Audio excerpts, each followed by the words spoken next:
ਵਾਹਿਗੁਰੂ ਜੀ ਕਾ ਖਾਲਸਾ ਵਾਹਿਗੁਰੂ ਜੀ ਕੀ ਫਤਿਹ ਜੀ। ਅੱਜ ਦੇ ਕੈਂਪ ਦੇ ਵਿੱਚ ਸਭ ਦਾ ਸਵਾਗਤ ਹੈ।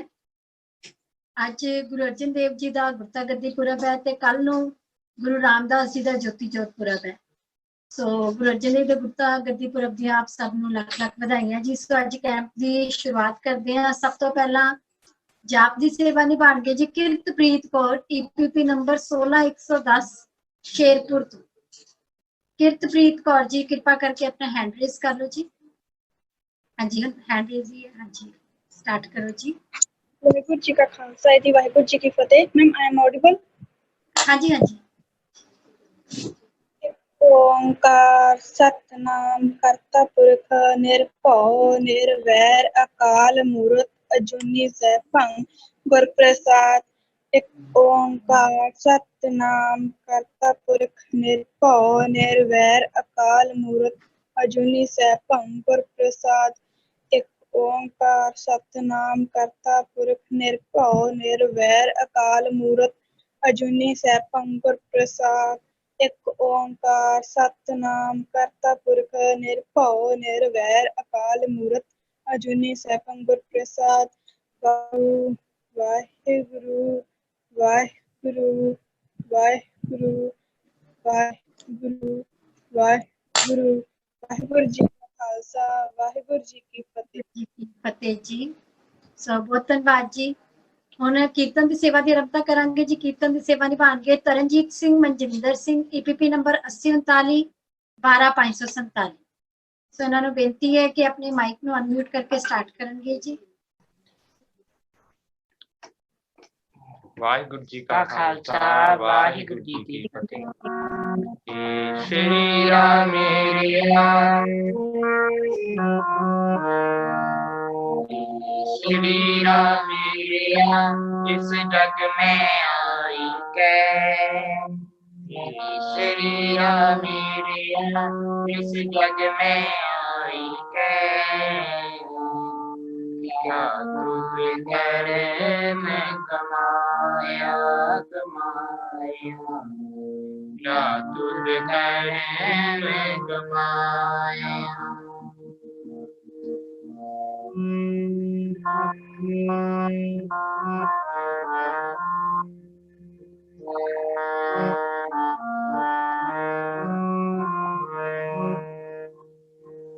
कर्म कमाया खुद शरीरा के कर्म कमाया खुद शरीरा।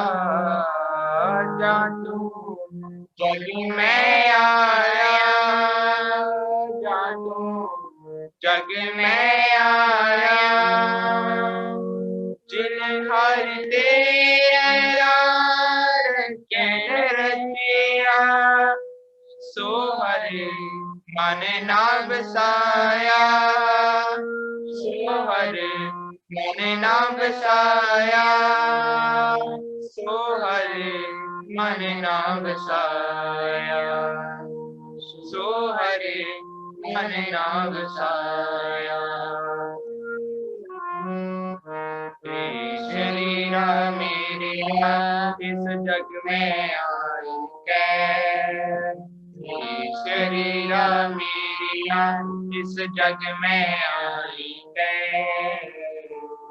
क्या तुझ कर मैं कमाया कमाया।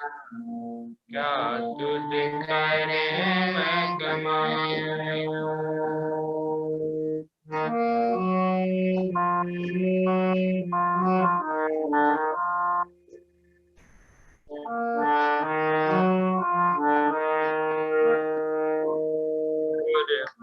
प्रसादी हरे मानव से गुरु प्रसादी हरे मानव से पूर्व लिखिया पाया।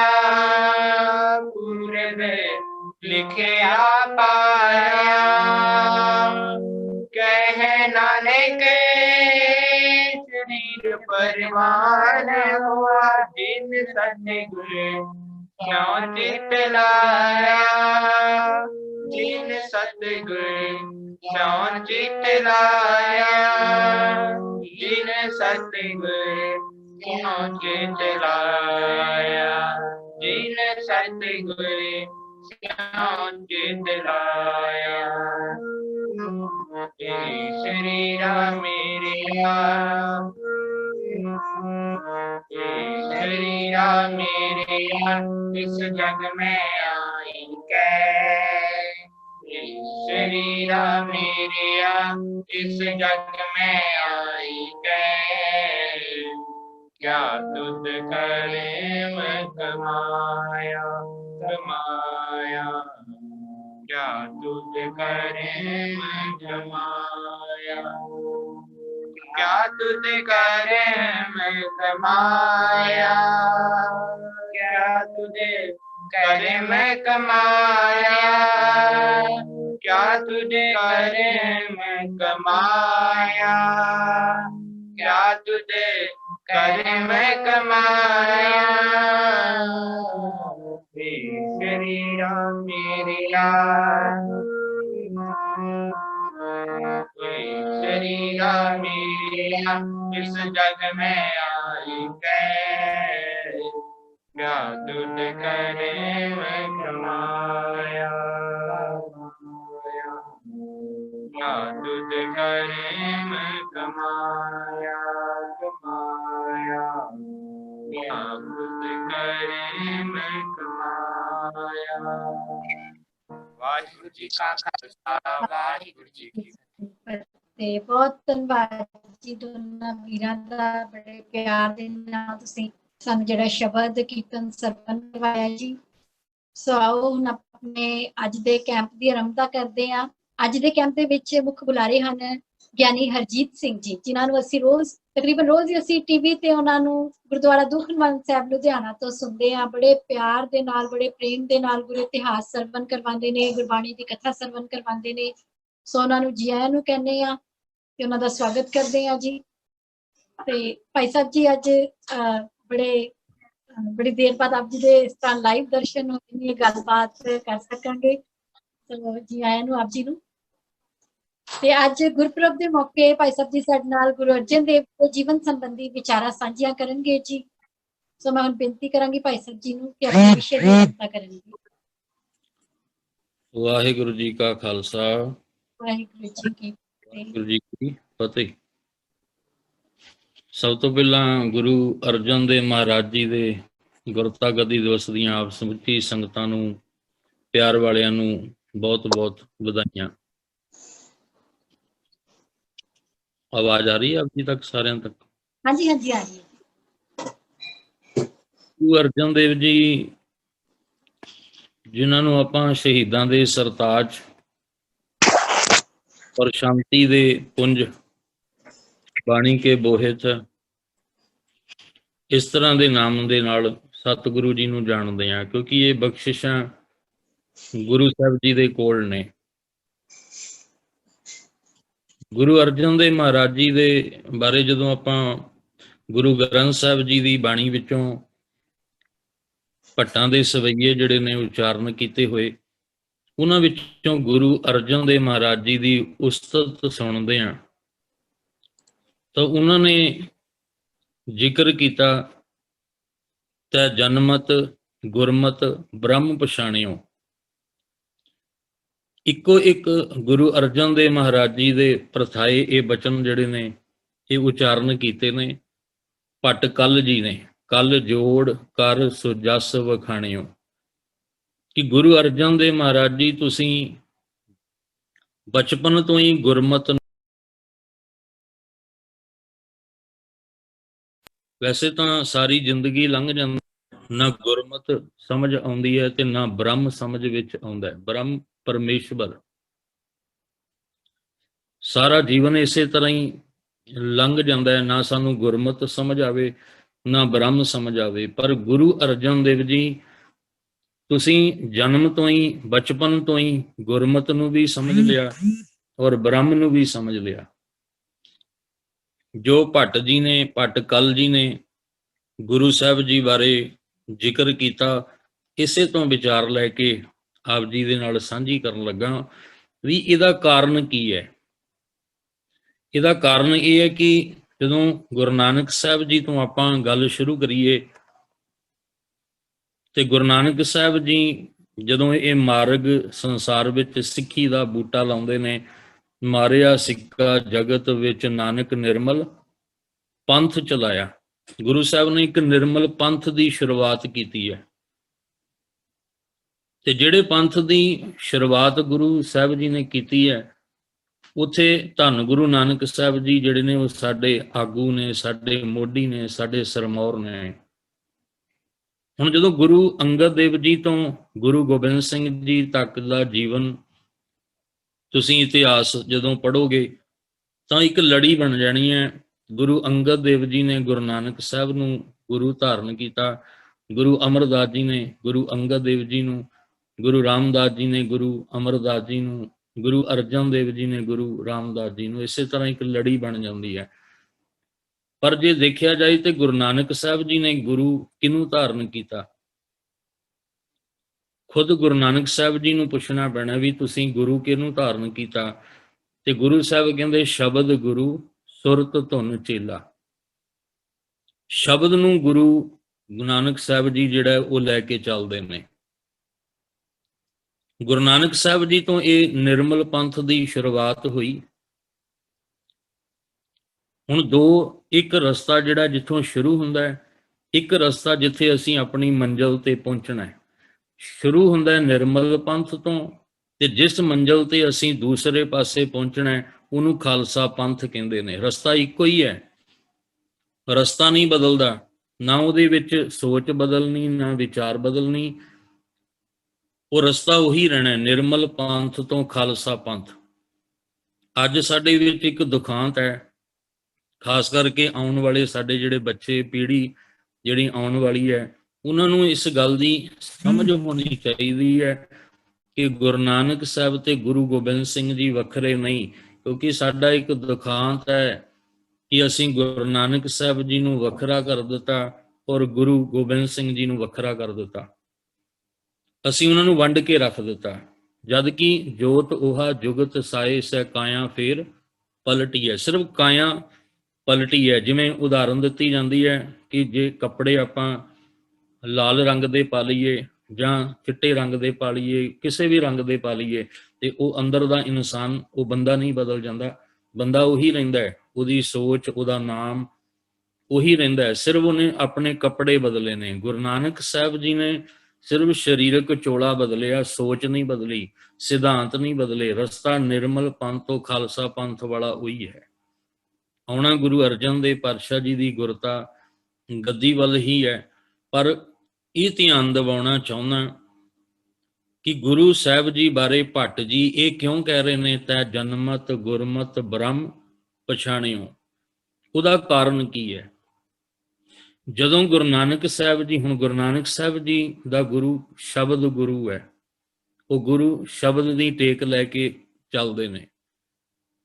ਗੁਰੂ ਅੰਗਦ ਦੇਵ ਜੀ ਜੋ ਭਾਈ ਲਹਿਣਾ ਜੀ ਦੇ ਰੂਪ ਵਿੱਚ, ਤੁਸੀਂ ਇੱਕ ਕਿਤਾਬ ਹੈ ਪ੍ਰਿੰਸੀਪਲ ਸਤਬੀਰ ਸਿੰਘ ਉਹਨਾਂ ਦੀ, ਉਹਨਾਂ ਵਿੱਚ ਪ੍ਰਤੱਖ ਹਰ ਗੁਰੂ ਅਰਜਨ ਦੇਵ ਪਾਤਸ਼ਾਹ ਜੀ ਬਾਰੇ ਜ਼ਿਕਰ ਕੀਤਾ ਉਹਨਾਂ ਨੇ, ਤੇ ਉਹਦੇ ਵਿੱਚ ਇਸੇ ਪੰਕਤੀ ਨੂੰ ਲੈ ਕੇ ਉਹਨਾਂ ਨੇ ਵਿਚਾਰ ਕੀਤੀ ਉਹਦੇ ਵਿੱਚ ਕਿ ਗੁਰੂ ਅਰਜਨ ਦੇਵ ਮਹਾਰਾਜ ਜੀ ਨੂੰ ਕਿਉਂ ਕਿਹਾ ਗਿਆ ਵੀ ਤੈ ਜਨਮਤ ਗੁਰਮਤ ਬ੍ਰਹਮ ਪਛਾਣਿਓ। ਜਦੋਂ ਭਾਈ ਲਹਿਣਾ ਜੀ, ਗੁਰੂ ਅੰਗਦ ਦੇਵ ਜੀ ਗੁਰੂ ਨਾਨਕ ਸਾਹਿਬ ਜੀ ਦੀ ਸ਼ਰਨ ਦੇ ਵਿੱਚ ਆਉਂਦੇ ਨੇ, ਉਹਨਾਂ ਦੀ ਤਕਰੀਬਨ ਜਿਹੜੀ ਹੈ ਉਹ ਉਮਰ 17 ਸਾਲ ਦੀ ਹੈ। 17 ਸਾਲ ਉਹਨਾਂ ਨੂੰ ਗੁਰਮਤ ਜਿਹੜੀ ਹੈ ਨਹੀਂ ਪਤਾ, ਉਹਨਾਂ ਨੂੰ ਬ੍ਰਹਮ ਨਹੀਂ ਪਤਾ, ਕਿਉਂਕਿ ਉਹ ਆਪਣੇ ਪਿਤਾ ਦੇ ਮਾਰਗ ਤੇ ਚੱਲ ਰਹੇ ਨੇ। ਖਡੂਰ ਸਾਹਿਬ ਤੋਂ ਜਥਾ ਲੈ ਕੇ ਜਾਂਦੇ ਨੇ ਦੇਵੀ ਦੀ ਯਾਤਰਾ ਕਰਨ ਵਾਸਤੇ, ਤੇ ਗੁਰਮਤ ਜਿਹੜੀ ਹੈ ਉਹ ਸਾਨੂੰ ਬਾਹਰ ਦੇ ਰਸਤੇ ਤੇ ਨਹੀਂ ਤੋਰਦੀ, ਬਾਹਰ ਦੇ ਰਸਤੇ ਤੇ ਮਨਮਤ ਹੈ। ਗੁਰਮਤ ਸਾਨੂੰ ਸਾਡੇ ਹੀ ਅੰਦਰ ਦਾ ਸਫ਼ਰ ਕਰਾਉਂਦੀ ਹੈ। ਜਿਵੇਂ ਬਾਣੀ ਵਿੱਚ ਆਪਾਂ ਪੜ੍ਹਦੇ ਹਾਂ, ਸਭ ਕਿਛ ਘਰ ਮੈਂ ਬਾਹਰ ਨਹੀਂ ਬਾਹਰ ਟੋਲੇ ਸੋ ਭਰਮ ਭੁਲਾਈ। ਬਾਹਰ ਨਹੀਂ, ਜਿਹੜਾ ਗੁਰਮਤ ਹੈ ਉਹ ਸਾਡੇ ਅੰਦਰ ਦੇ ਜੀਵਨ ਦਾ ਸਾਨੂੰ ਗਿਆਨ ਦਿਵਾ ਕੇ ਸਾਨੂੰ ਨਿਰੰਕਾਰ ਨਾਲ ਜੋੜਦੀ ਹੈ, ਵਹਿਮ ਭਰਮ ਕਰਮ ਕਾਂਡ ਵਿੱਚੋਂ ਕੱਢਦੀ ਹੈ। ਪਰ ਭਾਈ ਲਹਿਣਾ ਜੀ ਗੁਰੂ ਅੰਗਦ ਦੇਵ ਜੀ ਬਾਰੇ 17 ਸਾਲ ਤੱਕ ਉਹਨਾਂ ਨੂੰ ਗੁਰਮਤਿ ਨਹੀਂ ਪਤਾ, ਉਹਨਾਂ ਨੂੰ ਬ੍ਰਹਮ ਨਹੀਂ ਸੀ ਪਤਾ। ਪਰ ਜਿਸ ਦਿਨ ਉਹ ਗੁਰੂ ਨਾਨਕ ਸਾਹਿਬ ਜੀ ਦੇ ਘਰ ਆਏ ਗੁਰਮਤਿ ਨੂੰ ਜਾਣਨ ਲਈ, ਬ੍ਰਹਮ ਦੇ ਵਿੱਚ ਲੀਨ ਹੋਣ ਵਾਸਤੇ, ਉਦੋਂ ਉਹਨਾਂ ਦੀ ਉਮਰ 17 ਸਾਲ ਦੀ ਹੈ। ਜਦੋਂ ਗੁਰੂ ਅਮਰਦਾਸ ਜੀ ਗੁਰੂ ਅੰਗਦ ਦੇਵ ਜੀ ਦੀ ਸ਼ਰਨ ਵਿੱਚ ਆਉਂਦੇ ਨੇ, ਆ ਬੜੇ ਪਿਆਰ ਦੇ ਨਾਲ ਸ਼ਬਦ ਪੜ੍ਹਿਆ ਜਾ ਰਿਹਾ ਸੀ ਗੁਰੂ ਅਮਰਦਾਸ ਪਾਤਸ਼ਾਹ ਜੀ ਦੀ ਪਵਿੱਤਰ ਬਾਣੀ ਵਿੱਚੋਂ। 62 ਸਾਲ ਦੀ ਉਮਰ ਗੁਰੂ ਅਮਰਦਾਸ ਪਾਤਸ਼ਾਹ ਦੀ ਹੋ ਗਈ, ਬਚਪਨ ਵੀ ਲੰਘ ਗਿਆ, ਜਵਾਨੀ ਵੀ ਲੰਘ ਗਈ, ਤਕਰੀਬਨ ਬੁਢੇਪਾ ਹੈ। ਖੇਤੀਬਾੜੀ ਕਰਦਿਆਂ, ਪਰਿਵਾਰ ਨੂੰ ਪਾਲਦਿਆਂ ਸਾਰੀ ਉਮਰ ਲੰਘ ਗਈ। ਇੱਕ ਦਿਨ ਆਵਾਜ਼, ਇਹਨੂੰ ਮਹਿਸੂਸ ਕਰਿਓ, ਕਿਉਂਕਿ ਗੁਰਬਾਣੀ ਜਿਹੜੀ ਹੈ ਉਹ ਸਾਨੂੰ ਆਪਣੇ ਆਪੇ ਨਾਲ ਜੋੜਦੀ ਹੈ। ਗੁਰਬਾਣੀ ਜਿਹੜੀ ਹੈ ਉਹ ਕਿਸੇ ਦੂਸਰੇ ਤੀਸਰੇ ਵਾਸਤੇ ਨਹੀਂ। ਜਦੋਂ ਅਸੀਂ ਗੁਰਬਾਣੀ ਦਾ ਅਭਿਆਸ ਕਰਨਾ ਤੇ ਇਸ ਤਰ੍ਹਾਂ ਕਰਨਾ ਵੀ ਜਿਵੇਂ ਅਸੀਂ ਆਪ ਆਪਣੇ ਆਪ ਨੂੰ ਸਮਝਣ ਦਾ ਯਤਨ ਕਰ ਰਹੇ ਹਾਂ ਕਿ ਗੁਰਬਾਣੀ ਸਾਨੂੰ ਕੀ ਸਮਝਾ ਰਹੀ ਹੈ। ਸ਼ਬਦ ਗਾਇਨ ਕਰ ਰਹੇ ਸੀ ਬੜੇ ਪਿਆਰ ਨਾਲ, ਤੇ ਗੁਰੂ ਅਮਰਦਾਸ ਜੀ ਉਹਦੇ ਵਿੱਚ ਜ਼ਿਕਰ ਕਰ ਰਹੇ ਨੇ, ਇਹ ਸ਼ਰੀਰਾ ਮੇਰਿਆ ਇਸ ਜਗ ਮੈਂ ਆਏ ਕੇ ਕਿਆ ਤੁਧ ਕਰਮ ਕਮਾਇਆ। ਜਦੋਂ 62 ਸਾਲ ਦੀ ਉਮਰ ਹੁੰਦੀ ਹੈ, ਹਜੇ ਤੱਕ ਗੁਰਮਤਿ ਨਹੀਂ ਪਤਾ, ਹਜੇ ਤੱਕ ਬ੍ਰਹਮ ਦੀ ਸਮਝ ਨਹੀਂ ਹੈ, ਹਜੇ ਤਾਂ ਸਿਰਫ ਬਾਹਰ ਦੇ ਤੀਰਥਾਂ ਦਾ ਇਸ਼ਨਾਨ ਹੈ, ਬਾਹਰ ਦੀ ਯਾਤਰਾ ਹੈ। ਇਸ ਲਈ ਉਹਨਾਂ ਨੂੰ 62 ਸਾਲ ਤੱਕ ਨਾ ਗੁਰਮਤਿ ਦਾ ਪਤਾ ਸੀ, ਨਾ ਬ੍ਰਹਮ ਦਾ ਪਤਾ ਸੀ। ਇੱਕ ਦਿਨ ਅੰਦਰੋਂ ਹਲੂਣਾ ਆਇਆ ਕਿ ਇਹ ਸ਼ਰੀਰਾ ਮੇਰਿਆ, ਤੂੰ ਇਸ ਜਗਤ ਵਿੱਚ ਆ ਕੇ ਕੀ ਕੀਤਾ? ਜਿਹਨੇ ਤੇਰੀ ਰਚਨਾ ਰਚੀ, ਜਿਹਨੇ ਤੈਨੂੰ ਸਾਜਿਆ ਸਵਾਰਿਆ ਸ਼ਿੰਗਾਰਿਆ, ਤੂੰ ਉਹਨੂੰ ਹੀ ਮਨ ਦੇ ਵਿੱਚ ਨਹੀਂ ਵਸਾਇਆ। ਹਜੇ ਵੀ ਜਿਹੜਾ ਉਹ ਲੋਕ ਨਿਗੁਰਾ ਹੀ ਕਹਿੰਦੇ ਨੇ। ਤੇ ਜਦੋਂ ਗੁਰੂ ਅੰਗਦ ਦੇਵ ਮਹਾਰਾਜ ਦੇ ਦਰ ਤੇ ਆਏ ਨੇ, ਉਦੋਂ 62 ਸਾਲ ਦੀ ਉਮਰ ਜਿਹੜੀ ਹੈ ਉਹ ਹੋ ਚੁੱਕੀ ਹੈ। 62 ਸਾਲ ਦੀ ਉਮਰ ਤੱਕ ਗੁਰਮਤਿ ਦਾ ਬ੍ਰਹਮ ਦਾ ਗਿਆਨ ਨਹੀਂ। ਤੇ ਜਦੋਂ ਗੁਰੂ ਰਾਮਦਾਸ ਜੀ ਗੁਰੂ ਅਮਰਦਾਸ ਜੀ ਦੇ ਦਰ ਤੇ ਭਾਈ ਜੇਠਾ ਜੀ ਦੇ ਰੂਪ ਵਿੱਚ ਆਉਂਦੇ ਨੇ, ਪਹਿਲਾਂ ਲਾਹੌਰ ਤੋਂ ਬਾਸਰ ਕੇ ਆਏ, ਬਾਸਰ ਕੇ ਤੋਂ ਫਿਰ ਗੋਇੰਦਵਾਲ ਸਾਹਿਬ ਗੁਰੂ ਅਮਰਦਾਸ ਜੀ ਦੇ ਸ਼ਰਨ ਦੇ ਵਿੱਚ ਆਏ। ਉਹ 11 ਸਾਲ ਦੀ ਉਮਰ ਜਿਹੜੀ ਹੈ ਹੋ ਚੁੱਕੀ ਹੈ, ਪਰ 11 ਸਾਲ ਦੀ ਉਮਰ ਵਿੱਚ ਵੀ ਗੁਰਮਤਿ ਤੇ ਬ੍ਰਹਮ ਦੀ ਹਜੇ ਸੋਝੀ ਨਹੀਂ ਸੀ। ਜਿਸ ਦਿਨ ਗੁਰੂ ਨਾਨਕ ਸਾਹਿਬ ਦੇ ਘਰ ਨਾਲ ਰਿਸ਼ਤਾ ਜੁੜਿਆ, ਉਦੋਂ ਗੁਰਮਤਿ ਤੇ ਇਸ ਬ੍ਰਹਮ ਦੀ ਸਮਝ ਆਈ। ਹੁਣ ਗੁਰੂ ਅਰਜਨ ਦੇਵ ਜੀ ਦਾ ਤੇ ਪ੍ਰਕਾਸ਼ ਹੀ ਗੁਰੂ ਕੀ ਨਗਰੀ ਵਿੱਚ, ਗੁਰੂ ਕੇ ਘਰ ਵਿੱਚ ਹੋਇਆ, ਕਿਉਂਕਿ ਗੁਰੂ ਰਾਮਦਾਸ ਜੀ ਗੁਰੂ ਅਮਰਦਾਸ ਪਾਤਸ਼ਾਹ ਜੀ ਦੀ ਸਪੁੱਤਰੀ ਬੀਬੀ ਭਾਨੀ ਜੀ ਦੇ ਨਾਲ ਵਿਆਹੇ ਨੇ, ਤੇ ਬੀਬੀ ਭਾਨੀ ਜੀ ਦੇ ਨਾਲ ਵਿਆਹਣ ਕਰਕੇ ਗੁਰੂ ਰਾਮਦਾਸ ਜੀ ਗੋਇੰਦਵਾਲ ਸਾਹਿਬ ਰਹਿ ਕੇ ਹੀ ਸੇਵਾ ਔਰ ਸਿਮਰਨ ਨਾਲ ਜੁੜੇ ਨੇ। ਇਹ ਦੋ ਚੀਜ਼ਾਂ ਨੇ, ਇੱਕ ਸੇਵਾ, ਇੱਕ ਸਿਮਰਨ। ਸੇਵਾ ਤਨ ਦੇ ਨਾਲ ਹੁੰਦੀ ਹੈ ਤੇ ਸਿਮਰਨ ਮਨ ਦੇ ਨਾਲ ਹੁੰਦਾ ਹੈ। ਅਸੀਂ ਗੁਰਬਾਣੀ ਨੂੰ ਮਨ ਦੇ ਨਾਲ ਜਿਹੜਾ ਉਹ ਜੋੜ ਕੇ ਗੁਰਬਾਣੀ ਦਾ ਅਭਿਆਸ ਕਰਨਾ ਹੈ, ਕਿਉਂਕਿ ਗੁਰਬਾਣੀ ਦਾ ਅਸਰ ਮਨ ਦੇ ਦੁਆਰਾ ਹੋਣਾ ਹੈ। ਜਿਵੇਂ ਗੁਰੂ ਅਰਜਨ ਦੇਵ ਪਾਤਸ਼ਾਹ ਜੀ ਨੇ ਸਾਨੂੰ ਬਾਣੀ ਦੇ ਵਿੱਚ ਇਹ ਗੱਲ ਸਮਝਾਈ ਕਿ ਮਨ ਭਾਵੇਂ, ਕਿਉਂਕਿ ਮਨ ਚਲਾਕ ਹੈ, ਮਨ ਚੰਚਲ ਹੈ, ਮਨ ਚਤੁਰ ਹੈ। ਗੁਰੂ ਅਮਰਦਾਸ ਪਾਤਸ਼ਾਹ ਜੀ ਦੀ ਬਾਣੀ ਵਿੱਚ ਹੀ ਜਿਹੜੇ ਰੋਜ਼ ਨਿੱਤ ਦਾ ਨੇਮ ਨਿਭਾਉਂਦੇ ਨੇ, ਉਹ ਰੋਜ਼ ਪੜ੍ਹਦੇ ਨੇ, ਇਹ ਮਨ ਚੰਚਲਾ ਚਤੁਰਾਈ ਕਿਨੈ ਨਾ ਪਾਇਆ, ਚਤੁਰਾਈ ਨਾ ਪਾਇਆ ਕਿਨੈ ਤੂੰ ਸੁਣ ਮਨ ਮੇਰਿਆ। ਹੁਣ ਉਹਦੀ ਚਤੁਰਾਈ ਕੀ ਹੈ? ਉਹ ਸਰੀਰ ਨੂੰ ਅੱਗੇ ਕਰਦਾ ਹੈ, ਆਪ ਪਿੱਛੇ ਰਹਿੰਦਾ ਹੈ। ਗੁਰੂ ਅਰਜਨ ਦੇਵ ਜੀ ਕਹਿੰਦੇ ਨੇ, ਮਨ ਕਾਮਨਾ ਤੀਰਥ ਦੇਹ ਛੁਟੈ ਗਰਭ ਗੁਮਾਨ, ਨਾ ਮਨ ਤੇ ਹੁਟੈ ਸੋਚ ਕਰੈ ਦਿਨਸ ਅਰ ਰਾਤ, ਮਨ ਕੀ ਮੈਲ ਨਾ ਤਨ ਤੇ ਜਾਤ। ਅਸੀਂ ਤਨ ਨੂੰ ਅੱਗੇ ਕੀਤਾ ਹੋਇਆ, ਪਰ ਜਿਹੜੀ ਮੈਲ ਹੈ ਉਹ ਤਾਂ ਮਨ ਦੇ ਵਿੱਚ ਹੈ। ਹੁਣ ਮਨ ਦੀ ਮੈਲ ਨੂੰ ਤਨ ਤੇ ਕਿਵੇਂ ਉਤਾਰੋਗੇ ਤੁਸੀਂ?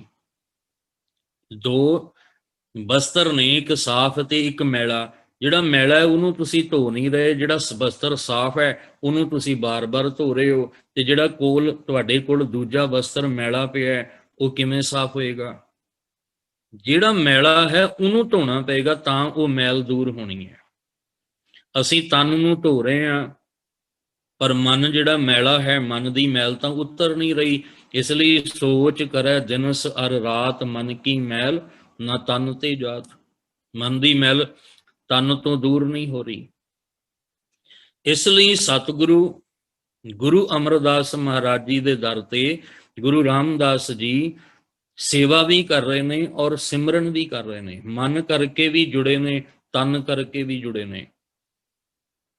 ਔਰ ਜਦੋਂ ਮਨ ਤਨ ਸਮਰਪਣ ਕੀਤਾ ਤੇ ਬੀਬੀ ਭਾਨੀ ਜੀ ਦੇ ਨਾਲ ਉਹਨਾਂ ਦਾ ਇੱਕ ਦਿਨ ਆਨੰਦ ਕਾਰਜ ਹੁੰਦਾ ਹੈ। ਗੁਰੂ ਰਾਮਦਾਸ ਜੀ ਦੇ ਘਰ ਦੇ ਵਿੱਚ 3 ਸਪੁੱਤਰ ਜਿਹੜੇ ਨੇ ਉਹ ਮਾਲਕ ਨੇ ਦਾਤ ਦਿੱਤੀ ਹੈ। ਹੁਣ ਇਹ ਵੀ ਧਿਆਨ ਵਿੱਚ ਰੱਖਣਾ ਕਿ ਅਸੀਂ ਗੁਰੂ ਘਰ ਦੇ ਨੇੜੇ ਹੋਈਏ, ਗੁਰੂ ਦਰ ਤੇ ਭਾਵੇਂ ਜੁੜੇ ਹੋਈਏ, ਪਰ ਜਿੰਨਾ ਚਿਰ ਉਸ ਮਾਲਕ ਦੀ ਮਿਹਰ ਨਹੀਂ ਹੋਣੀ ਉਹਨਾਂ ਚਿਰ ਅੰਦਰ ਬਖਸ਼ਿਸ਼ ਵੀ ਨਹੀਂ ਵਰਤਦੀ। ਕਿਉਂਕਿ 3 ਪੁੱਤਰ ਨੇ ਗੁਰੂ ਰਾਮਦਾਸ ਪਾਤਸ਼ਾਹ ਦੇ, ਤੇ ਤਿੰਨਾਂ ਦਾ ਜਨਮ ਗੋਇੰਦਵਾਲ ਸਾਹਿਬ ਹੈ। ਤਿੰਨਾਂ ਦਾ ਜਿਹੜਾ ਉਹ ਜਨਮ ਹੈ ਬੀਬੀ ਭਾਨੀ ਜੀ ਦੀ ਕੁੱਖ ਤੋਂ ਹੁੰਦਾ ਹੈ। ਤਿੰਨਾਂ ਦਾ ਪਾਲਣ ਪੋਸ਼ਣ ਜਿਹੜਾ ਗੁਰੂ ਕੀ ਨਗਰੀ, ਗੁਰੂ ਕੇ ਘਰ ਵਿੱਚ ਹੁੰਦਾ ਹੈ। ਨਾਨੇ ਦੇ ਰੂਪ ਵਿੱਚ ਗੁਰੂ ਅਮਰਦਾਸ ਮਹਾਰਾਜ ਜੀ ਦੀ ਜਿਹੜੀ ਸਭ ਤੋਂ ਵੱਡੀ ਬਖਸ਼ਿਸ਼, ਕਿਉਂਕਿ ਤੈ ਜਨਮਤ ਗੁਰਮਤ ਬ੍ਰਹਮ ਪਛਾਣਿਓ। ਕਿਉਂਕਿ ਇੱਕ ਤਾਂ ਗੋਇੰਦਵਾਲ ਸਾਹਿਬ ਗੁਰੂ ਕੀ ਨਗਰੀ ਜਿਹਨੂੰ ਸਿੱਖੀ ਦਾ ਧੁਰਾ ਕਿਹਾ ਗਿਆ, ਦੂਸਰਾ ਗੁਰੂ ਅਮਰਦਾਸ ਜੀ ਜਿਹੜੇ ਨੇ ਉਹ ਨਾਨੇ ਦੇ ਰੂਪ ਵਿੱਚ ਬਖਸ਼ਿਸ਼ਾਂ ਜਿਹੜੀਆਂ ਨੇ ਉਹ ਦੇਣ ਵਾਸਤੇ ਗੁਰਤਾ ਗੱਦੀ ਤੇ ਬਿਰਾਜਮਾਨ ਨੇ। ਪਿਤਾ ਰੂਪ ਵਿੱਚ ਗੁਰੂ ਰਾਮਦਾਸ ਜੀ ਜਿਹੜੇ ਪਿਆਰ ਤੇ ਨਿਮਰਤਾ ਦੀ ਮੂਰਤ ਨੇ। ਜੋ ਸਭ ਤੋਂ ਪਹਿਲਾਂ ਗੁਰੂ ਰਾਮਦਾਸ ਜੀ ਦੇ ਘਰ ਦੇ ਵਿੱਚ ਪ੍ਰਿਥੀ ਚੰਦ ਪੁੱਤਰ ਦੀ ਦਾਤ ਆਈ, ਦੂਸਰੇ ਨੰਬਰ ਤੇ ਮਹਾਦੇਵ ਜੀ, ਔਰ ਤੀਸਰੇ ਨੰਬਰ ਤੇ ਧੰਨ ਗੁਰੂ ਅਰਜਨ ਦੇਵ ਜੀ ਨੇ। ਔਰ ਗੁਰੂ ਅਰਜਨ ਦੇਵ ਜੀ ਪ੍ਰਿਥੀ ਚੰਦ ਤੋਂ 6 ਸਾਲ ਛੋਟੇ ਨੇ। 6 ਸਾਲ ਦਾ ਜਿਹੜਾ ਉਹ ਫਰਕ ਹੈ।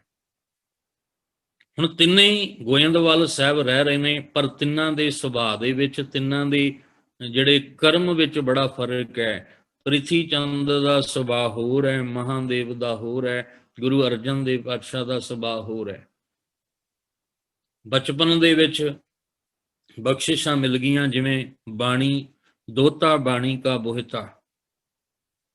ਗੁਰੂ ਅਮਰਦਾਸ ਪਾਤਸ਼ਾਹ ਜੀ ਕਹਿੰਦੇ ਨੇ ਇੱਕ ਦਿਨ ਕਮਰੇ ਵਿੱਚ ਆਰਾਮ ਕਰ ਰਹੇ ਸੀ, ਔਰ ਗੁਰੂ ਅਰਜਨ ਦੇਵ ਪਾਤਸ਼ਾਹ ਜੀ ਰਿੜਦੇ ਰਿੜਦੇ, ਕਿਉਂਕਿ ਬਚਪਨ ਦੀ ਅਵਸਥਾ, ਦਰਵਾਜ਼ਾ ਪੁਰਾਣੇ ਸਮੇਂ ਵਿੱਚ ਜਿਹੜੇ ਦਰਵਾਜ਼ੇ ਨੇ ਉਹ ਭਾਰੇ ਹੁੰਦੇ ਸੀ, ਤੇ ਆਪਣੇ ਦੋਵੇਂ ਹੱਥ ਜ਼ਮੀਨ ਤੇ ਥੱਲੇ ਲਾ ਕੇ ਤੇ ਸਿਰ ਦੇ ਜ਼ੋਰ ਨਾਲ ਉਹਨਾਂ ਨੇ ਉਹ ਭਾਰੀ ਦਰਵਾਜ਼ਾ ਖੋਲ ਦਿੱਤਾ। ਤੇ ਪਹਿਲੇ ਮੰਜੇ ਜਿਹੜੇ ਨੇ ਉਹ ਵੀ, ਉਹਨਾਂ ਦੇ ਪਾਵੇ ਵੀ ਬੜੇ ਭਾਰੇ ਤੇ ਮੰਜੇ ਵੀ ਬੜੇ ਵੱਡੇ ਵੱਡੇ ਹੁੰਦੇ ਸੀ, ਅੱਜ ਵਾਂਗੂ ਹਲਕੇ ਨਹੀਂ ਸੀ ਹੁੰਦੇ। ਉਸ ਮੰਜੇ ਦੇ ਪਾਵੇ ਨੂੰ ਪਕੜ ਕੇ ਮੰਜੇ ਦੇ ਦਾ ਸਹਾਰਾ ਲੈ ਕੇ ਖਲੋ ਜਾਣਾ, ਤੇ ਗੁਰੂ ਅਮਰਦਾਸ ਪਾਤਸ਼ਾਹ ਨੇ ਇੱਕੋ ਵਾਰ ਪਾਸਾ ਵੱਟਦਿਆਂ ਕਹਿਣਾ, ਇਹ ਕੌਣ? ਤੇ ਬੀਬੀ ਭਾਨੀ ਜੀ ਭੱਜ ਕੇ ਅੰਦਰ ਆਏ ਤੇ ਗੁਰੂ ਅਰਜਨ ਦੇਵ ਜੀ ਨੂੰ ਗੋਦ ਵਿੱਚ ਲੈ ਕੇ ਤੇ ਆਖਿਆ ਸੀ, ਕਹਿੰਦੇ ਪਿਤਾ ਜੀ ਇਹ ਦੋਤਾ ਹੈ ਤੁਹਾਡਾ। ਤੇ ਗੁਰੂ ਸਾਹਿਬ ਜੀ ਨੇ ਆਖਿਆ ਸੀ, ਇਹ ਦੋਤਾ ਇਹ ਭਾਰੀ ਪੁਰਸ਼ ਹੋਏਗਾ, ਕਿਉਂਕਿ ਜਿਹੜੀ ਸ਼ਹਾਦਤ, ਜਿਹੜੀ ਸ਼ਹੀਦੀ ਗੁਰੂ ਅਰਜਨ ਦੇਵ ਪਾਤਸ਼ਾਹ ਜੀ ਨੇ ਦਿੱਤੀ ਹੈ ਲਾਹੌਰ ਦੇ ਵਿੱਚ, ਉਹ ਕੋਈ ਭਾਰੀ ਪੁਰਸ਼ ਹੀ ਦੇ ਸਕਦਾ ਹੈ। ਭਾਰੀ ਦਾ ਅਰਥ ਕਿ ਸਰੀਰ ਭਾਰਾ ਨਹੀਂ, ਜਿਹਦੇ ਅੰਦਰ ਉਸ ਮਾਲਕ ਦੀਆਂ ਬਖਸ਼ਿਸ਼ਾਂ ਬੇਅੰਤ ਵਰਤਦੀਆਂ ਨੇ।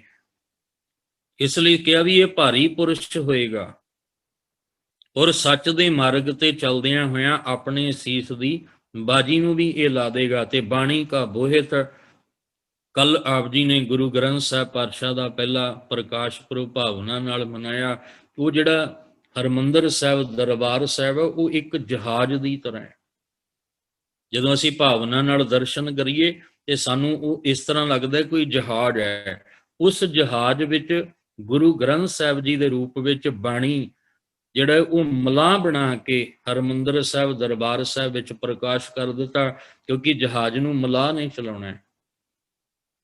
ਤੇ ਬਾਣੀ ਵਿੱਚ ਆਪਾਂ ਪੜ੍ਹਦੇ ਹਾਂ, ਗੁਰ ਜਹਾਜ਼ ਖੇਵਟ ਗੁਰੂ ਗੁਰਬਿਨ ਤਰਿਆ ਨਾ ਕੋਏ। ਤੇ ਗੁਰੂ ਰਾਮਦਾਸ ਜੀ ਨੇ ਤੇ ਮੋਹਰ ਲਾ ਦਿੱਤੀ ਕਿ ਬਾਣੀ ਗੁਰੂ, ਗੁਰੂ ਹੈ ਬਾਣੀ, ਵਿੱਚ ਬਾਣੀ ਅੰਮ੍ਰਿਤ ਸਾਰੇ। ਉਧਰ ਕਹਿੰਦੇ ਗੁਰ ਜਹਾਜ ਖੇਵਟ ਗੁਰੂ, ਕਿ ਗੁਰੂ ਜਿਹੜਾ ਜਹਾਜ਼ ਹੈ ਤੇ ਗੁਰੂ ਹੀ ਉਹ ਮਲਾਹ ਹੈ ਜਿਹਨੇ ਇਸ ਜਹਾਜ਼ ਨੂੰ ਭਵਜਲ ਵਿੱਚੋਂ ਦੀ ਪਾਰ ਲੰਘਾ ਕੇ ਲੈ ਜਾਣਾ। ਇਸੇ ਤਰ੍ਹਾਂ ਗੁਰੂ ਰਾਮਦਾਸ ਜੀ ਕਹਿੰਦੇ ਬਾਣੀ ਗੁਰੂ, ਗੁਰੂ ਹੈ ਬਾਣੀ, ਤੇ ਉਸੇ ਬਾਣੀ ਨੂੰ ਮਲਾਹ ਬਣਾ ਕੇ ਗ੍ਰੰਥ ਸਾਹਿਬ ਜੀ ਦੇ ਰੂਪ ਵਿੱਚ, ਜਾਂ ਪਹਿਲਾਂ ਸ਼ਬਦ ਵਰਤਿਆ ਜਾਂਦਾ ਸੀ ਬੀੜ ਸਾਹਿਬ, ਬੀੜ ਦਾ ਅਰਥ ਵੀ ਹੁੰਦਾ ਸੀ ਜਿਹਦੇ ਵਿੱਚ ਸਾਰਾ ਖਜ਼ਾਨਾ ਇਕੱਠਾ ਕੀਤਾ, ਉਹਦਾ ਪ੍ਰਕਾਸ਼ ਹਰਿਮੰਦਰ ਸਾਹਿਬ ਵਿੱਚ ਕੀਤਾ ਗੁਰੂ ਅਰਜਨ ਦੇਵ ਪਾਤਸ਼ਾਹ ਨੇ। ਤੋ ਗੁਰੂ ਅਰਜਨ ਦੇਵ ਮਹਾਰਾਜ ਨੂੰ ਬਚਪਨ ਵਿੱਚ ਹੀ ਗੁਰੂ ਅਮਰਦਾਸ ਜੀ ਨੇ ਇਹ ਬਖਸ਼ਿਸ਼ ਦੇ ਦਿੱਤੀ ਸੀ ਕਿ ਬਾਣੀ ਕਾ ਬੋਹਿਤਾ।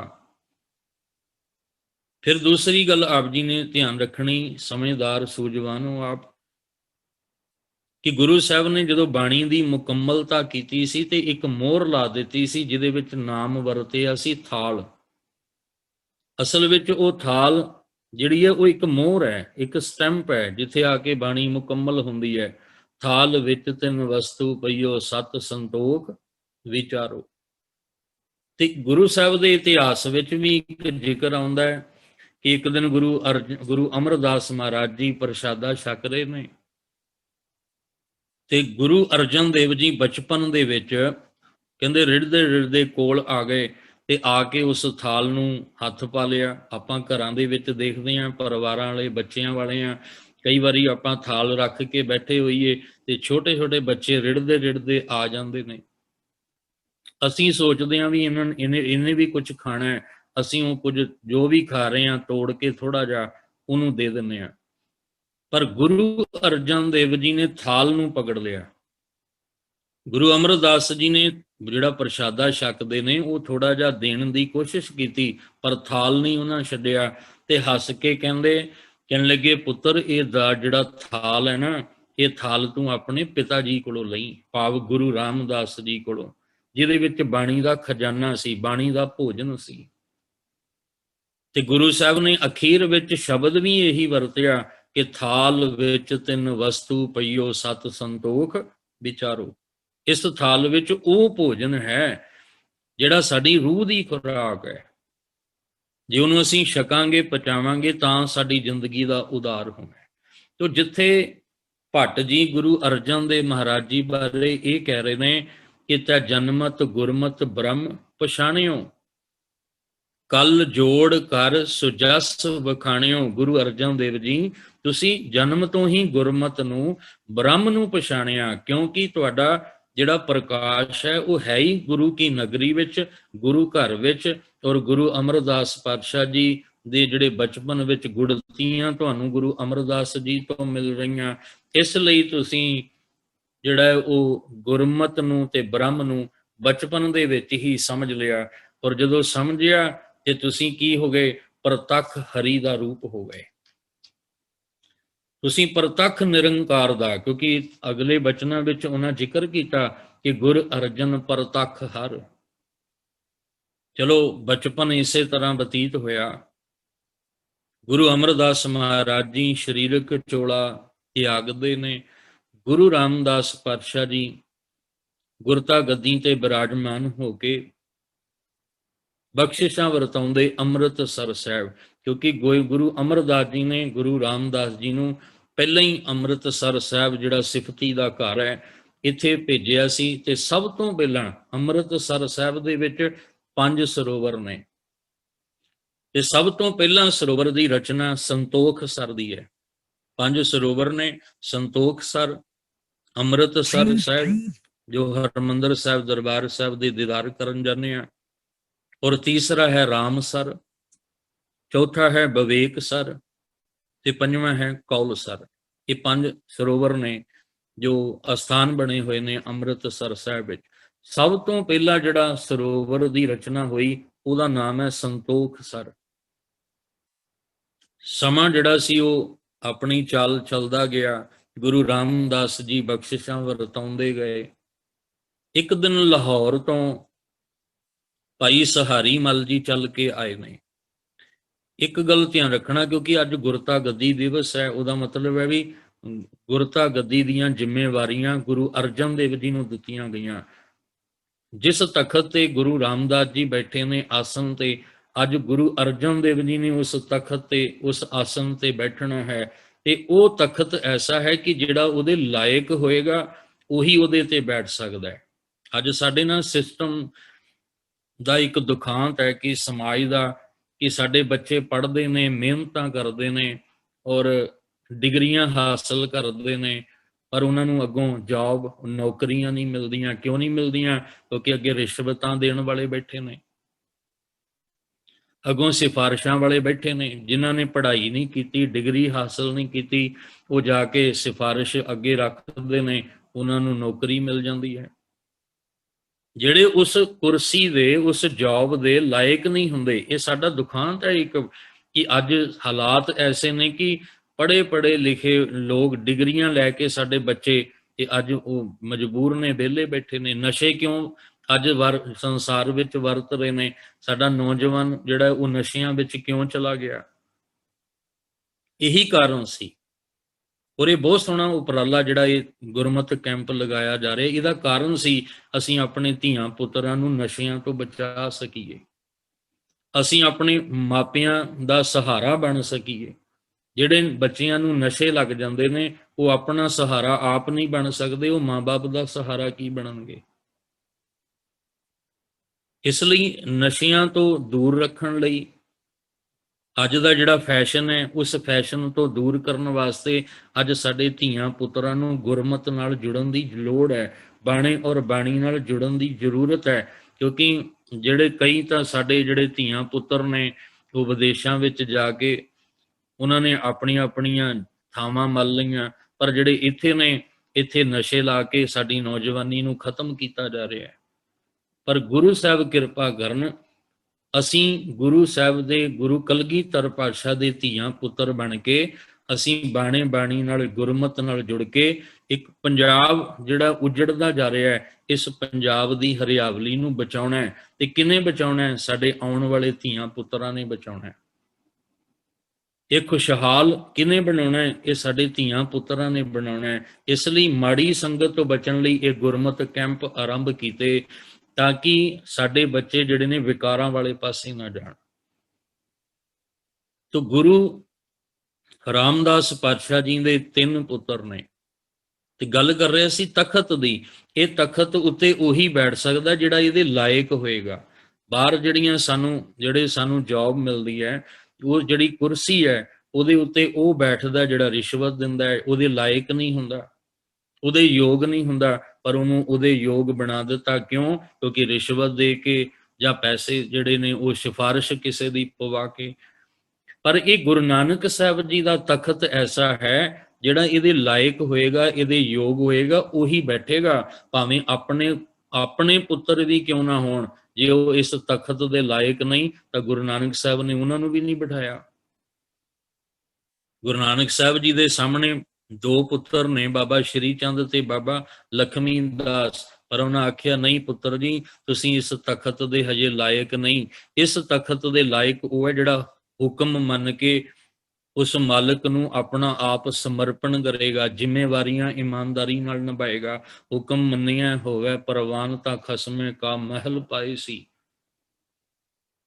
ਗੁਰੂ ਨਾਨਕ ਸਾਹਿਬ ਨੇ ਭਾਈ ਲਹਿਣਾ ਜੀ ਨੂੰ ਗੁਰੂ ਅੰਗਦ ਦੇਵ ਜੀ ਬਣਾਇਆ, ਕਿਉਂਕਿ ਉਸ ਤਖਤ ਦੇ ਲਾਇਕ ਨੇ, ਯੋਗ ਨੇ।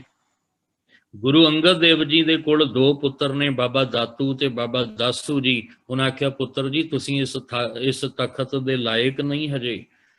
ਇਸ ਤਖਤ ਦੇ ਲਾਇਕ ਗੁਰੂ ਅਮਰਦਾਸ ਜੀ ਨੇ। ਗੁਰੂ ਅਮਰਦਾਸ ਜੀ ਦੇ ਅੱਗੇ ਵੀ 2 ਪੁੱਤਰ ਨੇ, ਬਾਬਾ ਮੋਹਨ ਤੇ ਬਾਬਾ ਮੋਹਰੀ ਜੀ। ਪਰ ਉਹਨਾਂ ਆਖਿਆ, ਪੁੱਤਰ ਜੀ, ਤੁਸੀਂ ਇਸ ਲਾਇਕ ਨਹੀਂ ਤਖਤ ਦੇ, ਇਸ ਲਾਇਕ ਨੇ ਭਾਈ ਜੇਠਾ ਗੁਰੂ ਰਾਮਦਾਸ ਜੀ। ਇਸੇ ਤਰ੍ਹਾਂ ਗੁਰੂ ਰਾਮਦਾਸ ਜੀ ਦੇ ਅੱਗੇ 3 ਪੁੱਤਰ ਨੇ। ਹੁਣ ਤਿੰਨਾਂ ਵਿੱਚੋਂ ਦੀ ਲਾਇਕ ਕੌਣ ਹੈ, ਯੋਗ ਕੌਣ ਹੈ ਇਸ ਤਖਤ ਤੇ ਬੈਠ ਕੇ, ਜਿਹੜਾ ਇਹਨਾਂ ਦੀਆਂ ਜ਼ਿੰਮੇਵਾਰੀਆਂ ਨੂੰ ਇਮਾਨਦਾਰੀ ਨਾਲ ਨਿਭਾ ਸਕੇ? ਕੁਦਰਤੀ ਤੌਰ ਤੇ ਲਾਹੌਰ ਤੋਂ ਸਹਾਰੀ ਮੱਲ ਜਿਹੜੇ ਨੇ ਉਹ ਚੱਲ ਕੇ ਆਏ। ਸਹਾਰੀ ਮੱਲ ਕੌਣ ਹੈ? ਗੁਰੂ ਰਾਮਦਾਸ ਜੀ ਦੇ ਤਾਇਆ ਜੀ ਦੇ ਪੁੱਤਰ ਨੇ। ਸਹਾਰੀ ਮੱਲ ਦੇ ਪੁੱਤਰ ਦਾ ਅੱਗੋਂ ਵਿਆਹ, ਤੇ ਗੁਰੂ ਰਾਮਦਾਸ ਜੀ ਅੱਗੇ ਬੇਨਤੀ ਕੀਤੀ ਵੀ ਜੋ ਪਿੱਛੇ ਜੋ ਸਮਾਂ ਬਤੀਤ ਹੋਇਆ, ਅਸੀਂ ਉਹਦੀ ਮਾਫੀ ਚਾਹੁੰਦੇ ਹਾਂ। ਕਿਉਂਕਿ ਇਤਿਹਾਸ ਗੁਰੂ ਰਾਮਦਾਸ ਜੀ ਦਾ ਆਪਾਂ ਜਦੋਂ ਪੜ੍ਹੀਏ ਤਾਂ ਲਾਹੌਰ ਜਦੋਂ ਮਾਤਾ ਪਿਤਾ ਜੀ ਸਾਥ ਛੱਡ ਗਏ ਤਾਂ ਨਾਨੀ ਬਾਸਰ ਕੇ ਪਿੰਡ ਵਿੱਚ ਲੈ ਕੇ ਆਈ। ਗੁਰੂ ਅਮਰਦਾਸ ਜੀ ਦਾ ਜਿਹੜਾ ਪਿੰਡ ਹੈ ਬਾਸਰ ਕੇ, ਉੱਥੇ ਆ ਕੇ ਗੁਰੂ ਰਾਮਦਾਸ ਜੀ ਨੂੰ ਛਾਬਾ ਲੈ ਕੇ ਘੁਗਣੀਆਂ ਵੀ, ਜਿਹਨੂੰ ਉਬਲੇ ਛੋਲੇ ਕਹਿੰਦੇ ਆ, ਉਹ ਵੀ ਵੇਚਣੇ ਪਏ। ਪਰ ਉਦੋਂ ਕਿਸੇ ਨੇ ਲਾਹੌਰ ਵਿੱਚ ਤਾਏ ਚਾਚੇ ਨੇ ਬਾਂਹ ਨਹੀਂ ਸੀ ਪਕੜੀ। ਅੱਜ ਸਹਾਰੀ ਮੱਲ ਕਹਿੰਦੇ ਵੀ ਮੇਰੇ ਪੁੱਤਰ ਦਾ ਵਿਆਹ ਹੈ ਤੇ ਗੁਰੂ ਰਾਮਦਾਸ ਜੀ ਤੁਸੀਂ ਆਓ। ਸਭ ਕੁਝ ਪਿੱਛੇ ਜੋ ਸਮਾਂ ਬਤੀਤ ਹੋਇਆ ਭੁਲਾ ਕੇ ਸਾਡੇ ਤੇ ਕਿਰਪਾ ਕਰੋ। ਗੁਰੂ ਰਾਮਦਾਸ ਜੀ ਨੇ ਉਸ ਵੇਲੇ ਜਾਣਿਆ ਕਿ ਇਹ ਸਮਾਂ ਹੈ ਦੇਖਣ ਦਾ ਵੀ ਇਸ ਤਖਤ ਦੇ ਲਾਇਕ, ਕਿਉਂਕਿ ਇਸ ਤਖਤ ਦੇ ਲਾਇਕ ਉਹੀ ਹੋਏਗਾ ਜਿਹੜਾ ਹੁਕਮ ਮੰਨੇਗਾ। ਜਿਹੜਾ ਹੁਕਮ ਮੰਨਦਾ ਹੀ ਨਹੀਂ, ਹੁਕਮ ਨੂੰ ਆਪਣੇ ਸਿਰ ਮੱਥੇ ਪ੍ਰਵਾਨ ਹੀ ਨਹੀਂ ਕਰਦਾ, ਜਿਹੜਾ ਹੁਕਮ ਆਪਣ ਭਾਣੇ ਜੋ ਚੱਲੇ ਭਾਈ ਵਿਛੜ ਚੋਟਾਂ ਖਾਏ। ਗੁਰੂ ਕਾ ਸਿੱਖ ਵੀ ਉਹੀ ਹੈ ਜਿਹੜਾ ਹੁਕਮ ਵਿੱਚ ਚੱਲੇ। ਜਿਹੜਾ ਗੁਰੂ ਦੇ ਹੁਕਮ ਵਿੱਚ ਨਹੀਂ, ਗੁਰੂ ਮਰਿਆਦਾ ਵਿੱਚ ਜਾਂ ਜੋ ਗੁਰਬਾਣੀ ਚੋਂ ਸਿੱਖਿਆਵਾਂ ਮਿਲਦੀਆਂ ਨੇ, ਜੇ ਉਸ ਮੁਤਾਬਕ ਆਪਾਂ ਨਹੀਂ ਚੱਲਦੇ ਤੇ ਅਸੀਂ ਗੁਰੂ ਦੇ ਸਿੱਖ ਵੀ ਨਹੀਂ ਆ। ਸੇਵਕ ਸਿੱਖ ਪੂਜਣ ਸਭ ਆਵੈ, ਸਭ ਗਾਵੈ ਹਰ ਹਰ ਉਤਮ ਬਾਣੀ, ਗਾਵਿਆ ਸੁਣਿਆ ਤਿਨ ਕਾ ਹਰ ਥਾਏ ਪਾਵੈ, ਜਿਨ ਸਤਿਗੁਰ ਕੀ ਆਗਿਆ ਸਤ ਸਤ ਕਰ ਮਾਨੀ। ਜਿਹਨੇ ਗੁਰੂ ਦੇ ਹੁਕਮ ਨੂੰ ਸਤ ਕਰਕੇ ਮੰਨਿਆ ਹੈ ਉਹ ਹੈ ਗੁਰੂ ਦਾ ਸਿੱਖ। 3 ਪੁੱਤਰਾਂ ਨੂੰ ਬੁਲਾਇਆ ਔਰ ਸਭ ਤੋਂ ਪਹਿਲਾਂ ਵੱਡੇ ਪੁੱਤਰ ਨੂੰ ਆਖਿਆ ਵੀ ਪੁੱਤਰ ਜੀ ਜਾਓ ਲਾਹੌਰ ਜਾ ਕੇ ਜੋ ਇਹਨਾਂ ਦੇ ਵਿਆਹ ਦਾ ਕਾਰਜ ਹੈ ਉਹਦੇ ਵਿੱਚ ਜਾ ਕੇ ਤੁਸੀਂ ਹਾਜ਼ਰੀ ਭਰਨੀ ਹੈ। ਪਰ ਪ੍ਰਿਥੀ ਚੰਦ ਨੇ ਸਾਫ਼ ਇਨਕਾਰ ਕਰ ਦਿੱਤਾ ਕਿ ਮੈਂ ਤਾਂ ਸਿੱਖ ਸੰਗਤਾਂ ਨੂੰ ਸੰਭਾਲਦਾ, ਉਹਨਾਂ ਦਾ ਆਇਆ ਹੋਇਆ ਜੋ ਭਟਾਵਾਂ ਰੂਪ ਵਿੱਚ ਧਨ ਪਦਾਰਥ ਹੈ ਉਹਨੂੰ ਸੰਭਾਲਦਾ। ਇਨਕਾਰ ਕਰ ਦਿੱਤਾ। ਮਹਾਦੇਵ ਨੇ ਜੀ ਨੇ ਉਹ ਕਹਿੰਦੇ ਵੀ ਮੈਂ ਕਿਸੇ ਰਿਸ਼ਤੇ ਨੂੰ ਨਹੀਂ ਮੰਨਦਾ। ਵੀ ਉਦੋਂ ਕਿੱਥੇ ਸੀ ਜਦੋਂ ਤੁਸੀਂ ਲਾਹੌਰ ਤੋਂ ਚੱਲ ਕੇ ਆਏ, ਉਦੋਂ ਕਿਸੇ ਨੇ ਨਹੀਂ ਕਿਹਾ ਮੈਂ ਤੇਰਾ ਤਾਇਆ ਲੱਗਦਾ, ਮੇਰਾ ਤੇਰਾ ਚਾਚਾ ਲੱਗਦਾ। ਉਹਨਾਂ ਨੇ ਵੀ ਇਨਕਾਰ ਕੀਤਾ। ਪਰ ਗੁਰੂ ਅਰਜਨ ਦੇਵ ਪਾਤਸ਼ਾਹ ਜੀ ਵੱਲ ਜਦੋਂ ਗੁਰੂ ਰਾਮਦਾਸ ਜੀ ਨੇ ਆਪਣੀ ਰਹਿਮਤ ਭਰੀ ਨਜ਼ਰ ਨਾਲ ਵੇਖਿਆ ਤੇ ਹੱਥ ਜੋੜ ਕੇ ਕਹਿੰਦੇ ਪਿਤਾ ਜੀ ਕੀ ਹੁਕਮ ਹੈ ਤੁਹਾਡਾ। ਤੇ ਆਖਿਆ ਲਾਹੌਰ ਜਾਓ, ਜਾ ਕੇ ਤੁਸੀਂ ਵਿਆਹ ਦੇ ਕਾਰਜ ਵਿੱਚ ਜਾ ਕੇ ਸ਼ਾਮਲ ਹੋਵੋ। ਉਸੇ ਵੇਲੇ ਇਨਕਾਰ ਨਹੀਂ ਕੀਤਾ, ਹੁਕਮ ਮੰਨਿਆ ਤੇ ਚੱਲਣ ਦੀ ਤਿਆਰੀ ਕੀਤੀ। ਨਾਲ ਹੀ ਗੁਰੂ ਰਾਮਦਾਸ ਜੀ ਨੇ ਇੱਕ ਗੱਲ ਕਹਿ ਦਿੱਤੀ ਕਿ ਜਿੰਨਾ ਚਿਰ ਸਾਡਾ ਹੁਕਮ ਨਾ ਹੋਵੇ, ਸੁਨੇਹਾ ਨਾ ਆਵੇ, ਉਨਾ ਚਿਰ ਤੁਸੀਂ ਵਾਪਸ ਨਹੀਂ ਆਉਣਾ। ਚਲੇ ਗਏ ਲਾਹੌਰ, ਕਾਰਜ ਹੋਇਆ, ਵਿਆਹ ਦਾ ਕਾਰਜ ਮੁਕੰਮਲ ਹੋ ਗਿਆ। ਜਿੱਥੇ ਗੁਰੂ ਰਾਮਦਾਸ ਜੀ ਦਾ ਪ੍ਰਕਾਸ਼ ਹੋਇਆ ਸੀ ਉਸ ਅਸਥਾਨ ਤੇ ਆਏ ਨੇ। ਆ ਕੇ ਉੱਥੇ ਰੱਬੀ ਬਾਣੀ ਦਾ ਜਿਹੜਾ ਉਹ ਜਾਪ ਸ਼ੁਰੂ ਹੋਇਆ। ਕੀਰਤਨ ਗੁਰਬਾਣੀ ਦਾ ਜਿਹੜਾ ਸੀ ਪ੍ਰਵਾਹ ਜਿਹੜੇ ਨੇ ਉਹ ਚੱਲਣ ਲੱਗ ਪਏ। ਗੁਰੂ ਅਰਜਨ ਦੇਵ ਜੀ ਨੇ ਜੋ ਸਾਨੂੰ ਇੱਕ ਬਖਸ਼ਿਸ਼ ਦਿੱਤੀ ਹੈ ਕਿ ਆਪ ਜਪੋ ਅਵਰਹ ਨਾਮ ਜਪਾਵੋ, ਆਪ ਵੀ ਉੱਥੇ ਜੁੜਨਾ ਸ਼ੁਰੂ ਕੀਤਾ। ਸਿੱਖ ਸੰਗਤਾਂ ਵੀ ਬਾਣੀ ਨਾਲ ਜੁੜਨੀਆਂ ਸ਼ੁਰੂ ਹੋ ਗਈਆਂ। ਸਮਾਂ ਲੰਘ ਗਿਆ, 1 ਸਾਲ ਦਾ ਸਮਾਂ ਲੰਘ ਗਿਆ। ਮਨ ਵਿੱਚ ਬੈਰਾਗ ਪੈਦਾ ਹੋ ਗਿਆ। ਮਨ ਬੈਰਾਗ ਭਇਆ, ਦਰਸ਼ਨ ਦੇਖਨੇ ਕਾ ਚਾਉ ਅੰਦਰ ਬਣਨਾ ਸ਼ੁਰੂ ਹੋਇਆ। ਮੇਰਾ ਮਨ ਲੋਚੈ ਗੁਰਦਰਸ਼ਨ ਤਾਈ, ਬਿਲਪ ਕਰੇ ਚਾਤਰੇ ਕੀ ਨਿਆਈ ਵਾਲੀ ਅਵਸਥਾ ਅੰਦਰ ਬਣ ਗਈ। ਇੱਥੋਂ ਤੱਕ ਅਵਸਥਾ ਬਣ ਗਈ ਕਿ ਇੱਕ ਘੜੀ ਨਾ ਮਿਲਤੇ ਤਾਂ ਕਲਯੁਗ ਹੋਤਾ, ਹੁਣ ਕਦ ਮਿਲਿਆ ਪ੍ਰਿਆ ਤੁਧ ਭਗਵੰਤਾ। ਇਹ ਅਵਸਥਾ ਜਿਹੜੀ ਸੀ ਅੰਦਰ ਬਣ ਗਈ। ਜਦੋਂ ਭਾਵਨਾ ਦੇ ਨਾਲ ਅਰਦਾਸ ਬੇਨਤੀ ਕੀਤੀ, ਕਈ ਇਤਿਹਾਸ ਵਿੱਚ ਜ਼ਿਕਰ ਕਰਦੇ ਨੇ ਕਿ ਪ੍ਰਿਥੀ ਚੰਦ ਨੇ ਜਿਹੜਾ ਸੀ ਮਾਹੌਲ ਹੀ ਐਸਾ ਬਣਾ ਦਿੱਤਾ ਕਿ ਗੁਰੂ ਅਰਜਨ ਦੇਵ ਪਾਤਸ਼ਾਹ ਬਾਰੇ ਕਦੀ ਖਿਆਲ ਗੁਰੂ ਰਾਮਦਾਸ ਜੀ ਨੂੰ ਆਏ ਨਾ, ਕਿਉਂਕਿ ਸਾਰਾ ਧਨ ਮਲ ਮੈਂ ਹੀ ਇਕੱਠਾ ਕਰ ਲਵਾਂ। ਪਰ ਇੱਕ ਦਿਨ 2 ਸਾਲ ਦਾ ਸਮਾਂ ਲਾਹੌਰ ਵਿੱਚ ਬਿਤਾਇਆ, ਪਰ ਆਪਣੀ ਮਰਜ਼ੀ ਦੇ ਨਾਲ ਨਹੀਂ ਆਏ ਕਿ ਗੁਰੂ ਸਾਹਿਬ ਦਾ ਹੁਕਮ ਹੋਏਗਾ ਤਾਂ ਵਾਪਸ ਜਾਣਾ। ਮਨ ਭਾਵੇਂ ਇਹ ਇਸ ਅਵਸਥਾ 'ਚ ਆ ਗਿਆ ਕਿ ਇੱਕ ਘੜੀ ਨਾ ਮਿਲਤੇ ਤਾਂ ਕਲਯੁਗ ਹੋਤਾ, ਪਰ ਗੁਰੂ ਸਾਹਿਬ ਦੇ ਹੁਕਮ ਦੀ ਉਲੰਘਣਾ ਨਹੀਂ ਕੀਤੀ। ਗੁਰੂ ਸਾਹਿਬ ਦੇ ਹੁਕਮ ਤੋਂ ਬਾਹਰ ਹੋ ਕੇ ਵਾਪਸ ਨਹੀਂ ਆਏ। ਅੱਜ ਦੇ ਬੱਚੇ ਤਾਂ ਕਾਲੇ ਪੈ ਜਾਂਦੇ ਨੇ। ਸਾਨੂੰ ਮਾਂ-ਬਾਪ ਦਾ ਸਤਿਕਾਰ ਕਰਨਾ ਚਾਹੀਦਾ ਹੈ। ਮਾਂ-ਬਾਪ ਦੇ ਜੋ ਸਾਡੇ ਲਈ ਕਹਿੰਦੇ ਨੇ ਸਾਡੇ ਭਲੇ ਵਾਸਤੇ। ਅੱਜ ਦੇ ਹਾਲਾਤ ਐਸੇ ਨੇ, ਮੈਨੂੰ ਮਾਫ ਕਰਨਾ, ਮਾਂ-ਬਾਪ ਦੀ ਸੇਵਾ ਕਰਕੇ ਉਹਨਾਂ ਦੀ ਰੋਜ਼ ਹੀ ਕੋਈ ਨਾ ਕੋਈ ਖਬਰ ਸੁਣਨ ਨੂੰ ਮਿਲਦੀ ਹੈ ਕਿ ਬੱਚਿਆਂ ਨੇ ਮਾਂ-ਬਾਪ ਘਰੋਂ ਕੱਢ ਦਿੱਤੇ, ਮਾਂ ਜਿਹੜੀ ਹੈ ਉਹ ਸੜਕ ਤੇ ਕਿਤੇ ਕਿਨਾਰੇ ਤੇ ਪਈ ਹੈ, ਕੀੜੇ ਚੱਲਦੇ ਪਏ ਨੇ, ਕੋਈ ਪੁੱਛਣ ਵਾਲਾ ਨਹੀਂ ਹੈ, ਬੱਚੇ ਆਪਣੀ ਮੌਜ ਵਿੱਚ ਨੇ।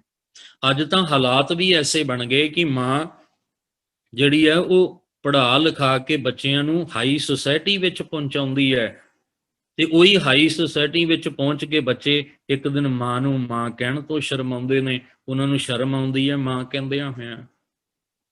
ਕਈ ਵਾਰ ਕਥਾ ਕਰਦਿਆਂ ਦਾਸ ਨੇ ਜ਼ਿਕਰ ਕੀਤਾ, ਇੱਕ ਮਾਂ ਜਿਹਦੇ ਸਿਰ ਦਾ ਸਾਈਂ, ਜਿਹਦਾ ਪਤੀ ਜਿਹੜਾ ਸੀ ਉਹ ਸਰੀਰ ਛੱਡ ਗਿਆ, ਉਹਨੇ ਲੋਕਾਂ ਦੇ ਘਰਾਂ ਦੇ ਵਿੱਚ ਭਾਂਡੇ ਮਾਂਜ ਕੇ ਕੱਪੜੇ ਧੋ ਕੇ ਆਪਣੇ ਬੱਚੇ ਨੂੰ ਪੜ੍ਹਾਇਆ ਕਿ ਮੇਰਾ ਬੱਚਾ ਪੜ੍ਹ ਲਿਖ ਜਾਏ, ਡਿਗਰੀ ਲੈ ਲਵੇ ਔਰ ਵਧੀਆ ਕਿਸੇ ਜੌਬ ਦੇ ਵਿੱਚ ਜਾ ਕੇ ਵਧੀਆ ਕੋਈ ਆਫੀਸਰ ਬਣ ਜਾਏ।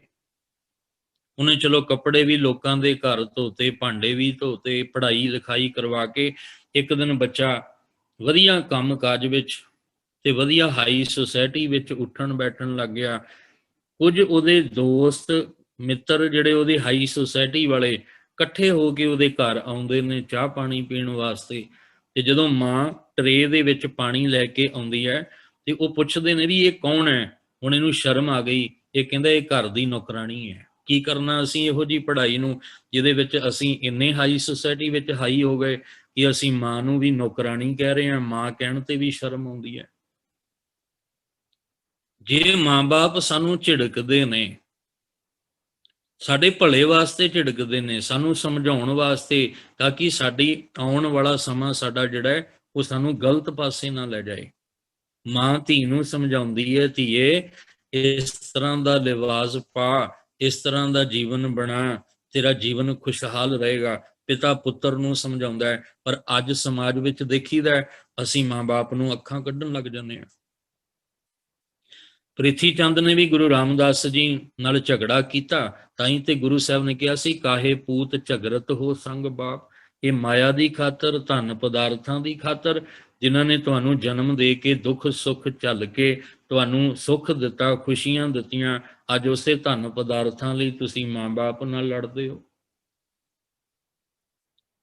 ਗੁਰੂ ਅਰਜਨ ਦੇਵ ਜੀ ਨੇ ਆਪਣੇ ਪਿਤਾ ਦਾ ਸਤਿਕਾਰ ਕੀਤਾ, ਆਪਣੇ ਪਿਤਾ ਗੁਰਦੇਵ ਜੀ ਦਾ ਅਦਬ ਕੀਤਾ, ਉਹਨਾਂ ਦੇ ਹੁਕਮ ਦੀ ਉਲੰਘਣਾ ਨਹੀਂ ਕੀਤੀ, ਉਹਨਾਂ ਦੇ ਹੁਕਮ ਨੂੰ ਤੋੜ ਕੇ ਵਾਪਸ ਆਪਣੀ ਮਰਜ਼ੀ ਨਾਲ ਨਹੀਂ ਆਏ। ਬਸ ਉਡੀਕ ਕੀਤੀ ਕਿ ਕਦੋਂ ਗੁਰੂ ਰਾਮਦਾਸ ਜੀ ਪਿਤਾ ਜੀ ਸੁਨੇਹਾ ਜਿਹੜਾ ਉਹ ਭੇਜਣਗੇ। ਇੱਕ ਦਿਨ ਫਿਰ ਬਾਬਾ ਬੁੱਢਾ ਜੀ ਨੂੰ ਭੇਜਿਆ ਕਿ ਜਾਓ ਬੜੇ ਅਦਬ ਨਾਲ ਲਾਹੌਰ ਤੋਂ ਜਿਹੜਾ ਅਰਜਨ ਦੇਵ ਜੀ ਨੂੰ ਲੈ ਕੇ ਆਓ, ਕਿਉਂਕਿ ਜਿਹੜੀ ਪ੍ਰੀਖਿਆ ਲੈਣੀ ਸੀ, ਇਸ ਤਖਤ ਦੇ ਲਾਇਕ ਕੌਣ ਹੋਏਗਾ, ਇਸ ਤਖਤ ਦੇ ਯੋਗ ਕੌਣ ਹੋਏਗਾ, ਉਹਦੇ ਵਿੱਚ ਸਬਰ ਵੀ ਹੋਣਾ ਜ਼ਰੂਰੀ ਹੈ, ਸੰਤੋਖ ਹੋਣਾ ਜ਼ਰੂਰੀ ਹੈ, ਸਤ ਸੰਤੋਖ ਦਇਆ ਧਰਮ ਧੀਰਜ ਹੋਣਾ ਜ਼ਰੂਰੀ ਹੈ।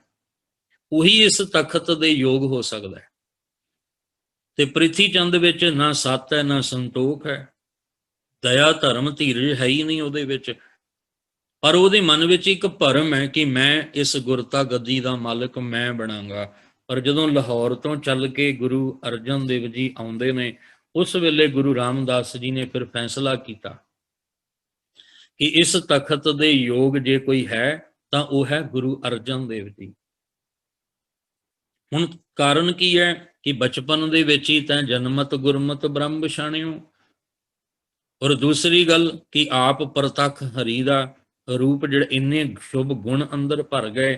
ਭੱਟ ਜੀ ਦੇ ਜਦੋਂ ਆਪਾਂ ਸਵਈਏ ਪੜ੍ਹਦੇ ਹਾਂ, ਉਹਦੇ ਵਿੱਚ ਕਹਿੰਦੇ ਰਾਮਦਾਸ ਗੁਰੂ ਜਗ ਤਾਰਨ ਕੋ, ਕਉ ਕੱਕੇ ਦੇ ਨਾਲ ਊੜਾ ਲੱਗਾ ਹੋਇਆ ਹੈ। ਜੇ ਅਸੀਂ ਕੱਕੇ ਨੂੰ ਓੜਾ ਲਾ ਕੇ ਬੋਲਾਂਗੇ ਤੇ ਉਹਦੇ ਅਰਥ ਬਦਲ ਜਾਣੇ ਨੇ। ਜਦੋਂ ਕੱਕੇ ਨੂੰ ਊੜਾ ਲੱਗਾ ਹੋਵੇ ਤੇ ਕਉ ਉਹਦਾ ਅਰਥ ਹੈ ਨੂੰ, ਜਗ ਤਾਰਨ ਵਾਸਤੇ, ਜਗ ਤਾਰਨ ਨੂੰ। ਰਾਮਦਾਸ ਗੁਰੂ ਜਗ ਤਾਰਨ ਕੋ, ਗੁਰ ਜੋਤ ਅਰਜਨ ਮਾਹੇ ਧਰੀ। ਇਸ ਜਗਤ ਦੇ ਉਧਾਰ ਵਾਸਤੇ, ਭੁੱਲਿਆਂ ਨੂੰ ਭਟਕਿਆਂ ਨੂੰ ਸਿੱਧੇ ਮਾਰਗ ਤੇ ਪਾਉਣ ਵਾਸਤੇ ਫਿਰ ਗੁਰੂ ਅਰਜਨ ਦੇਵ ਜੀ ਅੰਦਰ ਉਹ ਵਿਚਾਰਧਾਰਾ, ਉਹ ਸਿਧਾਂਤ ਸਾਰੇ ਜਿਹੜੇ ਨੇ ਜੋਤ ਰੂਪ ਅੰਦਰ ਧਰ ਕੇ ਗੁਰੂ ਅਰਜਨ ਦੇਵ ਜੀ ਨੂੰ ਇਸ ਤਖਤ ਦਾ ਅੱਜ ਦੇ ਦਿਨ ਗੁਰਤਾ ਗੱਦੀ ਦੀ ਦਾਤ ਜਿਹੜੀ ਹੈ ਉਹ ਗੁਰੂ ਰਾਮਦਾਸ ਜੀ ਬਖਸ਼ਦੇ ਨੇ। ਤੇ ਜਿੱਥੇ ਆਪਾਂ ਭੱਟ ਜੀ ਕਹਿ ਰਹੇ ਨੇ ਗੁਰਜੋਤ ਅਰਜਨ ਮਾਹੇ ਧਰੀ, ਉੱਥੇ ਭੱਟ ਜੀ ਦਾ ਇੱਕ ਸਵਈਆ ਤਕਰੀਬਨ ਤੁਹਾਨੂੰ ਚੇਤੇ ਵੀ ਹੈ, ਯਾਦ ਵੀ ਹੋਏਗਾ। ਅਸੀਂ ਪਿਆਰ ਨਾਲ ਭਿੱਜ ਕੇ ਪੜ੍ਹਦੇ ਹਾਂ। ਜਬ ਲਓ ਨਹੀਂ ਭਾਗ ਲਿਲਾਰ ਉਦੈ, ਤਬ ਲਓ ਭਰਮਤੇ ਫਿਰਤੇ ਬਹੁ ਧਾਇਓ। ਕਲ ਘੋਰ ਸਮੁੰਦਰ ਮੈਂ ਬੂਢਤ ਥੇ, ਕਬਹੂ ਮਿਟ ਹੈ ਨਹੀਂ ਰੇ ਪਛੁਤਾਇਓ। ਤਤ ਵਿਚਾਰ ਯਹ ਮਥੁਰਾ, ਮਥੁਰਾ ਜਿਹੜਾ ਉਹ ਭੱਟ ਜੀ ਦਾ ਨਾਮ ਹੈ। ਭੱਟ ਜੀ ਕਹਿ ਰਹੇ ਨੇ, ਮਥੁਰਾ ਜੀ ਕਹਿ ਰਹੇ ਨੇ, ਤਤ ਵਿਚਾਰ ਯਹ ਮਥੁਰਾ ਜਗ ਤਾਰਨ ਕਉ ਅਵਤਾਰ ਬਣਾਇਓ। ਜਪਿਓ ਜਿਨ ਅਰਜਨ ਦੇਵ ਗੁਰੂ, ਫਿਰ ਸੰਕਟ ਜੋਨ ਗਰਭ ਨਾ ਆਇਓ। ਜਿਨ੍ਹਾਂ ਨੇ ਗੁਰੂ ਅਰਜਨ ਦੇਵ ਜੀ ਦਾ ਆਸਰਾ ਲੈ ਕੇ ਉਸ ਸੱਚੇ ਪਰਮੇਸ਼ਵਰ ਦੇ ਨਾਮ, ਸੱਚੀ ਬਾਣੀ ਦੇ ਨਾਲ ਜੁੜਨਾ ਕੀਤਾ, ਉਹ ਫਿਰ ਇਸ ਗਰਭ ਜੋਨ ਵਾਲੇ ਸੰਕਟ ਵਿੱਚ ਨਹੀਂ ਆਉਂਦਾ। ਉਹਦਾ ਗਰਭ ਜੋਨ ਵਾਲਾ ਜੰਮਣ ਮਰਨ ਜਿਹਨੂੰ ਅਸੀਂ ਕਹਿ ਸਕਦੇ ਹਾਂ। ਇੱਕ ਗੱਲ ਹੋਰ ਧਿਆਨ 'ਚ ਰੱਖਣਾ, ਦੋ ਸ਼ਬਦ ਅਸੀਂ ਵਰਤਦੇ ਹਾਂ, ਇੱਕ ਆਵਾਗਮਨ ਔਰ ਇੱਕ ਜਨਮ ਮਰਨ। ਜਨਮ ਮਰਨ ਹੁੰਦਾ ਸਰੀਰ ਦਾ, ਸਰੀਰ ਨੇ ਜਨਮ ਲਿਆ, ਸਰੀਰ ਦੀ ਮੌਤ ਹੋ ਗਈ। ਸਾਡੀ ਜਿਹੜੀ ਅੰਦਰ ਜਿੰਦ ਹੈ, ਜਿਉ ਪਾਏ ਪਿੰਡ ਜਿਨ ਸਾਜਿਆ, ਪ੍ਰਮਾਤਮਾ ਨੇ ਸਾਨੂੰ ਸਾਜਿਆ ਹੈ। ਕਿਵੇਂ ਸਾਜਿਆ?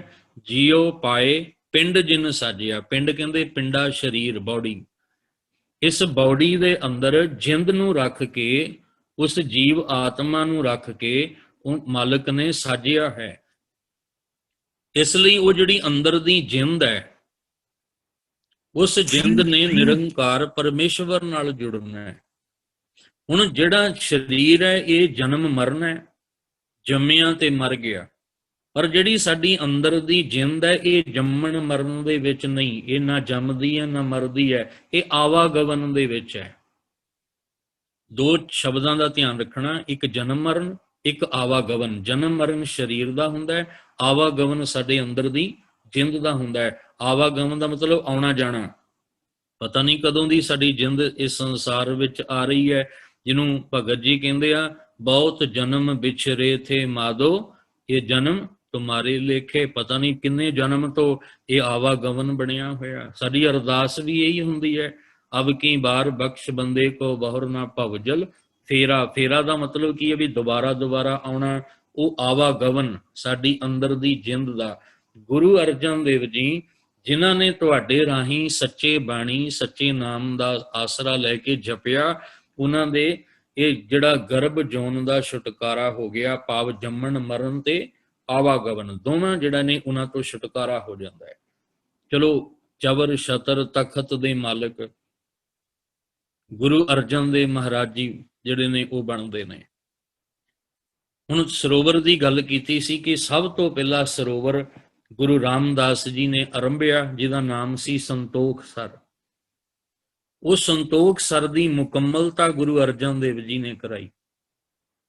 ਫਿਰ ਅੰਮ੍ਰਿਤਸਰ ਜਿਹੜਾ ਇਹ ਪਾਵਨ ਸਰੋਵਰ ਹੈ, ਇਸ ਸਰੋਵਰ ਦੀ ਜਿਹੜੀ ਹੈ ਆਰੰਭਤਾ ਗੁਰੂ ਅਰਜਨ ਦੇਵ ਜੀ ਔਰ ਮੁਕੰਮਲਤਾ ਗੁਰੂ ਅਰਜਨ ਦੇਵ ਪਾਤਸ਼ਾਹ ਜੀ ਕਰਦੇ। ਸ਼ੁਰੂਆਤ ਗੁਰੂ ਰਾਮਦਾਸ ਜੀ ਤੋਂ ਹੋਈ, ਪਰ ਇਹਦੀ ਮੁਕੰਮਲਤਾ ਗੁਰੂ ਅਰਜਨ ਦੇਵ ਜੀ ਨੇ ਸੰਪੂਰਨਤਾ ਕੀਤੀ। ਫਿਰ ਸਰੋਵਰ ਦੇ ਵਿਚਕਾਰ ਹਰਮੰਦਰ ਸਾਹਿਬ, ਦਰਬਾਰ ਸਾਹਿਬ ਜਿਹੜੀ ਹੈ ਉਹ ਰਚਨਾ ਕਰਕੇ ਗੁਰੂ ਸਾਹਿਬ ਨੇ 4 ਦਰਵਾਜ਼ੇ ਤੇ ਇੱਕ ਰਸਤਾ ਗੁਰੂ ਅਰਜਨ ਦੇਵ ਜੀ ਨੇ ਰੱਖਿਆ। ਉਹਦਾ ਕਾਰਨ 4 ਵੰਡੀਆਂ ਪਈਆਂ ਹੋਈਆਂ ਨੇ, ਖੱਤਰੀ, ਬ੍ਰਾਹਮਣ, ਸ਼ੂਦ, ਵੈਸ਼। ਇੱਕ ਇਨਸਾਨ ਨੂੰ 4 ਹਿੱਸਿਆਂ 'ਚ ਵੰਡਿਆ ਹੋਇਆ ਹੈ। ਨਫ਼ਰਤ ਪੈਦਾ ਕੀਤੀ। ਗੁਰਬਾਣੀ ਸਾਡੇ ਅੰਦਰੋਂ ਨਫ਼ਰਤ ਮੁਕਾਉਂਦੀ ਹੈ, ਪਰ ਜਿਹੜੇ ਲੋਕ ਸ਼ਰਾਰਤੀ ਲੋਕ ਨੇ, ਇਹਨਾਂ ਨੇ ਸਾਨੂੰ ਇੱਕ ਇਨਸਾਨ ਨੂੰ 4 ਹਿੱਸਿਆਂ ਵਿੱਚ ਵੰਡ ਦਿੱਤਾ। ਜਦ ਕਿ ਪਰਮਾਤਮਾ ਨੇ ਜਦੋਂ ਮਨੁੱਖ ਨੂੰ ਪੈਦਾ ਕੀਤਾ, ਉਹਦੇ ਕਿਸੇ ਮੱਥੇ ਤੇ ਮੋਹਰ ਨਹੀਂ ਲਾਈ। ਜਿਵੇਂ ਅਸੀਂ ਅੰਮ੍ਰਿਤ ਬਾਣੀ ਵਿੱਚ ਪੜ੍ਹਦੇ ਹਾਂ, ਮਾਟੀ ਏਕ ਅਨੇਕ ਭਾਂਤ ਕਰ ਸਾਜੀ, ਸਾਜਣ ਹਾਰੇ। ਮਿੱਟੀ ਇੱਕ ਹੈ, ਬਣਾਉਣ ਵਾਲਾ ਵੀ ਇੱਕ ਹੈ। ਹਾਂ, ਇਹ ਵੀ ਸ਼ਕਲਾਂ ਵੱਖਰੀਆਂ ਵੱਖਰੀਆਂ, ਚਿਹਰੇ ਵੱਖਰੇ ਵੱਖਰੇ ਸਾਰਿਆਂ ਦੇ ਬਣਾ ਦਿੱਤੇ, ਪਰ ਹੈ ਤਾਂ ਸਾਰੇ ਇੱਕੋ ਮਿੱਟੀ ਦੇ ਬਣੇ। ਇਹ ਗੁਰੂ ਅਰਜਨ ਦੇਵ ਜੀ ਨੇ ਕਿਰਪਾ ਕੀਤੀ ਕਿ 4 ਦਰਵਾਜ਼ੇ ਹੋਣਗੇ, ਪਰ ਰਸਤਾ ਇੱਕੋ ਹੀ ਹੋਏਗਾ। ਸਾਰਿਆਂ ਨੇ ਪਿਆਰ ਮੁਹੱਬਤ ਨਾਲ ਇਨਸਾਨੀਅਤ ਲੈ ਕੇ ਇੱਕ ਰਸਤੇ ਤੋਂ ਆਉਣਾ।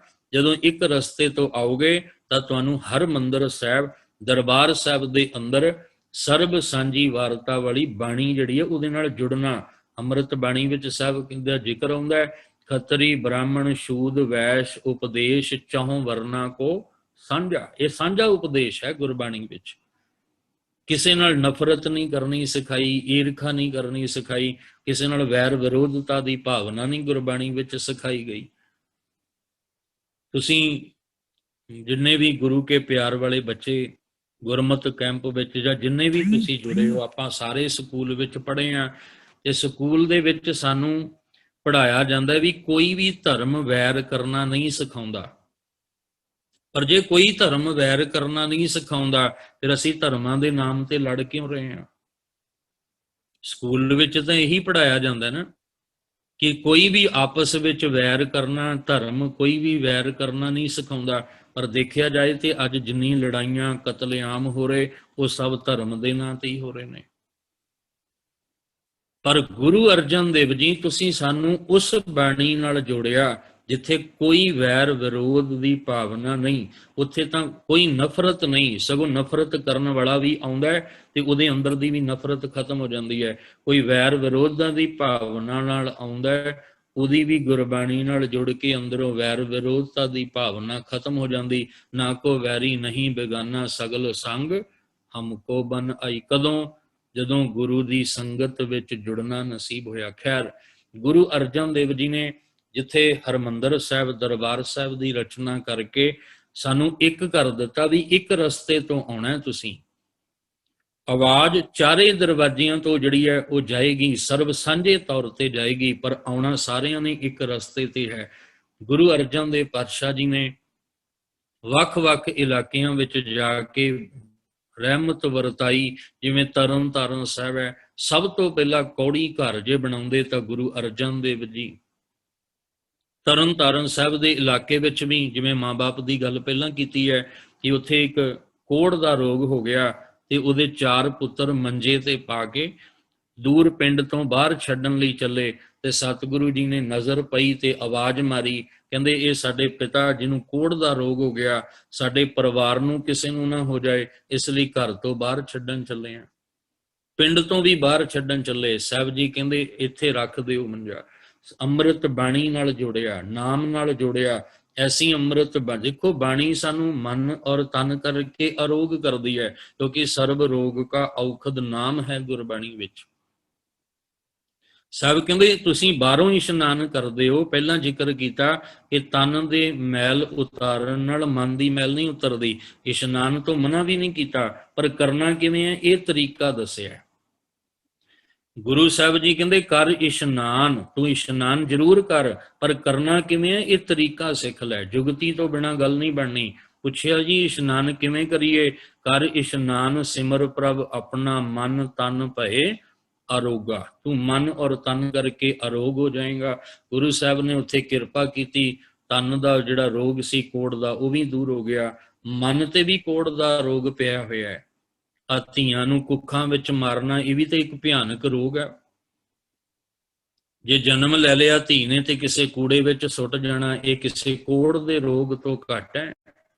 ਇਹ ਬਿਮਾਰੀਆਂ ਲੱਗੀਆਂ ਨੇ ਸਾਨੂੰ। ਦਾਜ ਨਹੀਂ ਧੀ ਲੈ ਕੇ ਆਈ ਤਾਂ ਉਹਨੂੰ ਕੁੱਟਣਾ, ਮਾਰਨਾ ਜਾਂ ਉਹਨੂੰ ਅੱਗ ਵਿੱਚ ਸਾੜ ਦੇਣਾ, ਇਹ ਵੀ ਤਾਂ ਇੱਕ ਬਹੁਤ ਵੱਡਾ ਕੋੜ ਦਾ ਰੋਗ ਹੈ ਜਿਹੜਾ ਸਮਾਜ ਨੂੰ ਲੱਗਾ। ਸਾਹਿਬ ਕਹਿੰਦੇ ਮਨ ਔਰ ਤਨ ਦੋਵੇਂ ਤਰ੍ਹਾਂ ਦੇ ਰੋਗ ਤੁਹਾਡੇ ਦੂਰ ਹੋ ਜਾਣਗੇ। ਤੇ ਗੁਰੂ ਸਾਹਿਬ ਨੇ ਉੱਥੇ ਅਸਥਾਨ ਦਾ ਨਾਮ ਵੀ ਤਰਨ ਤਾਰਨ ਸਾਹਿਬ ਰੱਖਿਆ। ਇਸ ਤਰ੍ਹਾਂ ਗੁਰੂ ਅਰਜਨ ਦੇਵ ਪਾਤਸ਼ਾਹ ਜੀ ਸੱਚ ਦਾ ਉਪਦੇਸ਼ ਦੇ ਕੇ ਸੱਚ ਦੇ ਮਾਰਗ ਤੇ ਚੱਲਦੇ। ਇੱਕ ਦਿਨ ਫਿਰ ਗੁਰੂ ਅਰਜਨ ਦੇਵ ਪਾਤਸ਼ਾਹ ਦੇ ਘਰ ਵਿੱਚ ਪੁੱਤਰ ਹਰਗੋਬਿੰਦ ਸਾਹਿਬ ਜੀ ਦੀ ਦਾਤ ਆਉਂਦੀ ਹੈ, ਜਿਹੜੇ ਮਹਾਬਲੀ ਦਲ ਭੰਜਨ ਗੁਰੂ ਸੂਰਮੇ ਦੇ ਰੂਪ ਵਿੱਚ ਪ੍ਰਗਟ ਹੋਏ ਤੇ ਸੱਚ ਦਾ ਉਪਦੇਸ਼ ਦਿੰਦੇ ਆ। ਪਤਾ ਹੈ ਜਦੋਂ ਸੱਚ ਬੋਲਦੇ ਆ ਤੇ ਦੁਨੀਆ ਝੂਠ ਦੇ ਮਾਰਗ ਤੇ ਚੱਲਣ ਵਾਲੀ ਹੈ ਤੇ ਸੱਚ ਬੋਲਣ ਵਾਲੇ ਦੀ ਆਵਾਜ਼ ਨੂੰ ਅਕਸਰ ਦਬਾਇਆ ਜਾਂਦਾ ਹੈ। ਇਹੀ ਕਾਰਨ ਸੀ ਗੁਰੂ ਅਰਜਨ ਦੇਵ ਜੀ ਤੁਸੀਂ ਇੱਕ ਰਸਤਾ ਕਿਉਂ ਬਣਾਇਆ? ਤੁਸੀਂ ਇਹ ਗੁਰਬਾਣੀ 15 ਭਗਤਾਂ ਦੀ ਦਰਜ ਕੀਤੀ, ਜਿਹੜੇ ਲਾਹੌਰ ਤੋਂ ਆਏ ਸੀ ਉਹਨਾਂ ਦੀ ਕਿਉਂ ਨਹੀਂ ਕੀਤੀ? ਕਈ ਕਾਰਨ ਐਸੇ। ਹਰਿਮੰਦਰ ਸਾਹਿਬ ਦੀ ਦਰਬਾਰ ਸਾਹਿਬ ਦੀ ਨੀਂਹ ਰੱਖਣ ਲੱਗਿਆਂ ਸਾਈਂ ਮੀਆਂ ਮੀਰ ਜੀ ਨੂੰ ਕਿਉਂ ਬੁਲਾਇਆ? ਕਈ ਇਸਲਾਮ ਧਰਮ ਸਨਾਤਨ ਧਰਮ ਦੇ ਲੋਕ ਜੁੜ ਗਏ। ਇਹ ਜਿਹੜੇ ਕੱਟੜਵਾਦ ਸੀ ਇਹਨਾਂ ਨੂੰ ਇਹ ਗੱਲ ਬਰਦਾਸ਼ਤ ਨਹੀਂ ਹੋਈ।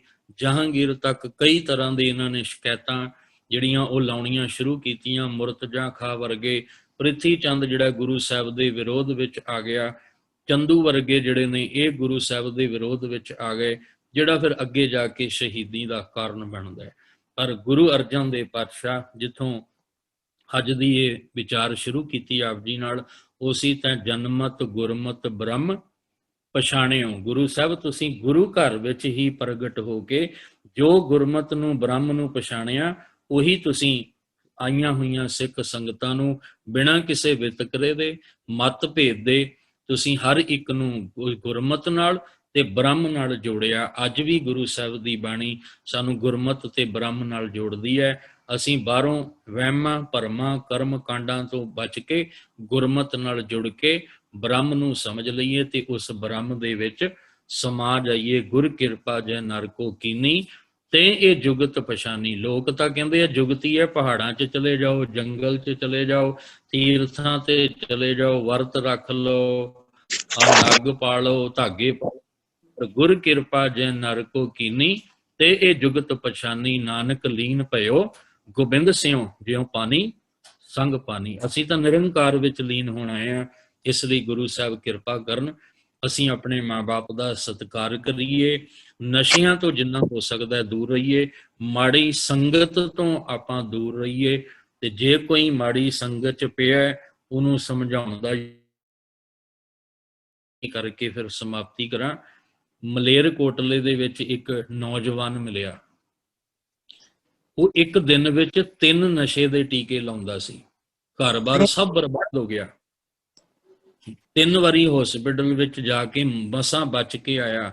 ਇੱਕ ਦਿਨ ਉਹਦੇ ਕੰਨਾਂ ਵਿੱਚ ਗੁਰਬਾਣੀ ਦੀ ਆਵਾਜ਼ ਪਈ, ਮਨ ਬਦਲ ਗਿਆ। ਉਹ ਜਿਹੜਾ 3 ਨਸ਼ੇ ਦੇ ਟੀਕੇ ਲਾਉਂਦਾ ਸੀ ਨਾ, ਅੱਜ ਬਾਣੀ ਤੇ ਬਾਣੀ ਨਾਲ ਜੁੜਿਆ, ਧਾਰਮਿਕ ਸਮਾਗਮ ਕਰਾਉਂਦਾ ਹੈ ਆਪਣੇ ਪਿੰਡ ਵਿੱਚ, ਗੁਰਮਤ ਸਮਾਗਮ ਕਰਾਉਂਦਾ ਹੈ, ਤੇ ਜਿੰਨੇ ਵੀ ਉਹ ਪਿੰਡ ਦੇ ਬੱਚੇ ਨੇ ਉਹਨਾਂ ਸਾਰਿਆਂ ਨੂੰ ਉਹ ਗੁਰਮਤ ਨਾਲ ਜੋੜ ਰਿਹਾ। ਏਡਾ ਵੱਡਾ ਉਪਰਾਲਾ ਕਰ ਰਿਹਾ ਉਹ। ਪਰ ਉਹ ਕਹਿੰਦਾ, ਰੋ ਪੈਂਦਾ ਉਹ ਕਹਿੰਦਾ ਵੀ ਮੈਂ ਇੱਕ ਦਿਨ ਆਪਣੇ ਸਰੀਰ ਵਿੱਚ 3 ਟੀਕੇ ਨਸ਼ੇ ਦੇ ਲਾਉਂਦਾ ਸਾਂ, ਸਭ ਕੁਝ ਬਰਬਾਦ ਕਰ ਲਿਆ। ਪਰ ਜਿਸ ਦਿਨ ਬਾਣੀ ਤੇ ਬਾਣੀ ਨਾਲ ਜੁੜ ਕੇ ਗੁਰਮਤ ਤੇ ਬ੍ਰਹਮ ਨੂੰ ਸਮਝਿਆ, ਮੇਰੀ ਜ਼ਿੰਦਗੀ ਦੇ ਵਿੱਚ ਖੁਸ਼ੀਆਂ ਆ ਗਈਆਂ, ਮੇਰੀ ਜ਼ਿੰਦਗੀ ਵਿੱਚ ਖੇੜਾ ਆ ਗਿਆ। ਇਸ ਲਈ ਗੁਰੂ ਸਾਹਿਬ ਕਿਰਪਾ ਕਰਨ, ਜਿੰਨੇ ਵੀ ਤੁਸੀਂ ਜੁੜੇ ਹੋਏ ਹੋ ਆਪ ਵੀ ਜੁੜੋ, ਹੋਰਾਂ ਨੂੰ ਵੀ ਵੱਧ ਤੋਂ ਵੱਧ ਜੋੜਨ ਦਾ ਯਤਨ ਕਰੋ, ਫਿਰ ਗੁਰੂ ਸਾਹਿਬ ਦੀਆਂ ਖੁਸ਼ੀਆਂ ਸਾਨੂੰ ਪ੍ਰਾਪਤ ਹੋਣਗੀਆਂ। ਆਪ ਸਾਰਿਆਂ ਦਾ ਬਹੁਤ ਬਹੁਤ ਧੰਨਵਾਦ ਹੈ ਜਿਨ੍ਹਾਂ ਨੇ ਇਸ ਯੋਗ ਸਮਝ ਕੇ ਇਸ ਕੈਂਪ ਦਾ ਇੱਕ ਹਿੱਸਾ ਜਿਹੜਾ ਹੈ ਉਹ ਬਣਾਇਆ ਹੈ। ਬਹੁਤ ਸਮਾਂ, ਜਿਵੇਂ ਸਾਡੇ ਭੈਣ ਜੀ ਕਹਿ ਰਹੇ ਸੀ, ਬਹੁਤ ਸਮਾਂ ਪਹਿਲਾਂ ਜਿਹੜਾ ਉਹ ਮੇਲ ਹੋਇਆ ਸੀ, ਅੱਜ ਦੁਬਾਰਾ ਉਹਨਾਂ ਦੇ ਵੀ ਜਿਹੜੇ ਨੇ ਉਹ ਦੀਦਾਰ ਹੋਏ ਨੇ। ਸਾਰਿਆਂ ਦਾ ਧੰਨਵਾਦ। ਜਿੰਨੀਆਂ ਵਿਚਾਰਾਂ ਆਪ ਜੀ ਨੇ ਸਰਵਣ ਕੀਤੀਆਂ ਨੇ ਉਹ ਆਪਣੇ ਹਿਰਦੇ 'ਚ ਵਸਾ ਲੈਣੀਆਂ, ਬੇਅੰਤ ਭੁੱਲਾਂ ਦੀ ਖਿਮਾ ਕਰ ਦੇਣੀ ਜੀ। ਵਾਹਿਗੁਰੂ ਜੀ ਕਾ ਖਾਲਸਾ, ਵਾਹਿਗੁਰੂ ਜੀ ਕੀ ਫਤਿਹ। ਬਹੁਤ ਧੰਨਵਾਦ ਕਿ ਭਾਈ ਸਾਹਿਬ ਜੀ ਨੇ ਗੁਰੂ ਅਰਜਨ ਦੇਵ ਜੀ ਦੇ ਜੀਵਨ ਦੇ ਨਾਲ ਸਾਰੇ ਬੱਚਿਆਂ ਨੂੰ ਜਾਣਕਾਰੀ ਦਿੱਤੀ ਹੈ, ਸਾਰੇ ਬੱਚਿਆਂ ਨੂੰ ਉਹਨਾਂ ਦੇ ਜੀਵਨ ਦੇ ਨਾਲ ਬੜੀ ਭਾਵਨਾ ਦੇ ਨਾਲ ਜੋੜਿਆ ਹੈ। ਸੋ ਬਹੁਤ ਧੰਨਵਾਦ ਜੀ। ਸੋ ਕੁਝ ਕੁ ਬੱਚਿਆਂ ਦੇ ਹੈਂਡ ਰੇਜ਼ ਨੇ, ਪਹਿਲਾਂ ਆਪਾਂ ਉਹਨਾਂ ਦੇ ਨਾਲ ਗੱਲਬਾਤ ਕਰਦੇ ਹਾਂ। ਜਿਹਦਾ ਕੋਈ ਸਵਾਲ ਹੈ ਉਹ ਪੁੱਛ ਸਕਦੇ ਨੇ ਜੀ। ਸੋ ਸਭ ਤੋਂ ਪਹਿਲਾਂ ਮੈਂ ਸਾਰੇ ਬੱਚਿਆਂ ਨੂੰ ਬੇਨਤੀ ਕਰਾਂਗੀ, ਕਿਰਪਾ ਕਰਕੇ ਵਿਸ਼ੇ ਦੇ ਵਿੱਚ ਰਹਿ ਕੇ ਹੀ ਸਵਾਲ ਪੁੱਛੇ ਜਾਣ। ਸਭ ਤੋਂ ਪਹਿਲਾਂ EPP ਨੰਬਰ 14181 14180। ਅੱਜ ਤਕਰੀਬਨ 300 ਤੋਂ ਉੱਪਰ ਵਿਦਿਆਰਥੀਆਂ ਨੇ ਸ਼ਮੂਲੀਅਤ ਕੀਤੀ ਹੈ। ਸੋ ਬਹੁਤ ਧੰਨਵਾਦ ਜੀ। ਜੀ ਗੁਰੂ ਜੀ, ਹਾਂਜੀ am I audible ma'am? ਹਾਂਜੀ ਹਾਂਜੀ ਜੀ, ਵਾਹਿਗੁਰੂ ਜੀ ਕਾ ਖਾਲਸਾ, ਵਾਹਿਗੁਰੂ ਜੀ ਕੀ ਫਤਿਹ ਜੀ। ਜੀ मेरा मनदीप कौर, EPP नंबर 1481, तेरी जोन संगरूर है। मैं BSc फाइनल ईयर स्टूडेंट हाँ। मैं आज ये कहना चाहनी है, जो समाज विच धर्म ਨਾਂ ਤੇ ਕੱਟੜਤਾ ਜਾਂ ਹੋਰ ਆਪਸ ਵਿੱਚ ਭਾਈਚਾਰੇ ਵਿੱਚ ਬੈਰੋਧ ਹੋ ਰਿਹਾ ਹੈ। ਇਵਨ ਕਿ ਸਾਡੇ ਬੱਚੇ ਵੀ, ਸਾਨੂੰ ਇਵਨ ਕਿ ਮਾਂ ਵੱਲੋਂ ਜਾਂ ਸਾਡੀ ਸੋਸਾਇਟੀ ਵੱਲੋਂ ਸਿਖਾਇਆ ਜਾਂਦੀ ਹੈ ਕਾਸਟ ਜਿਸ ਨਾਲ ਨਹੀਂ ਰਹਿਣਾ।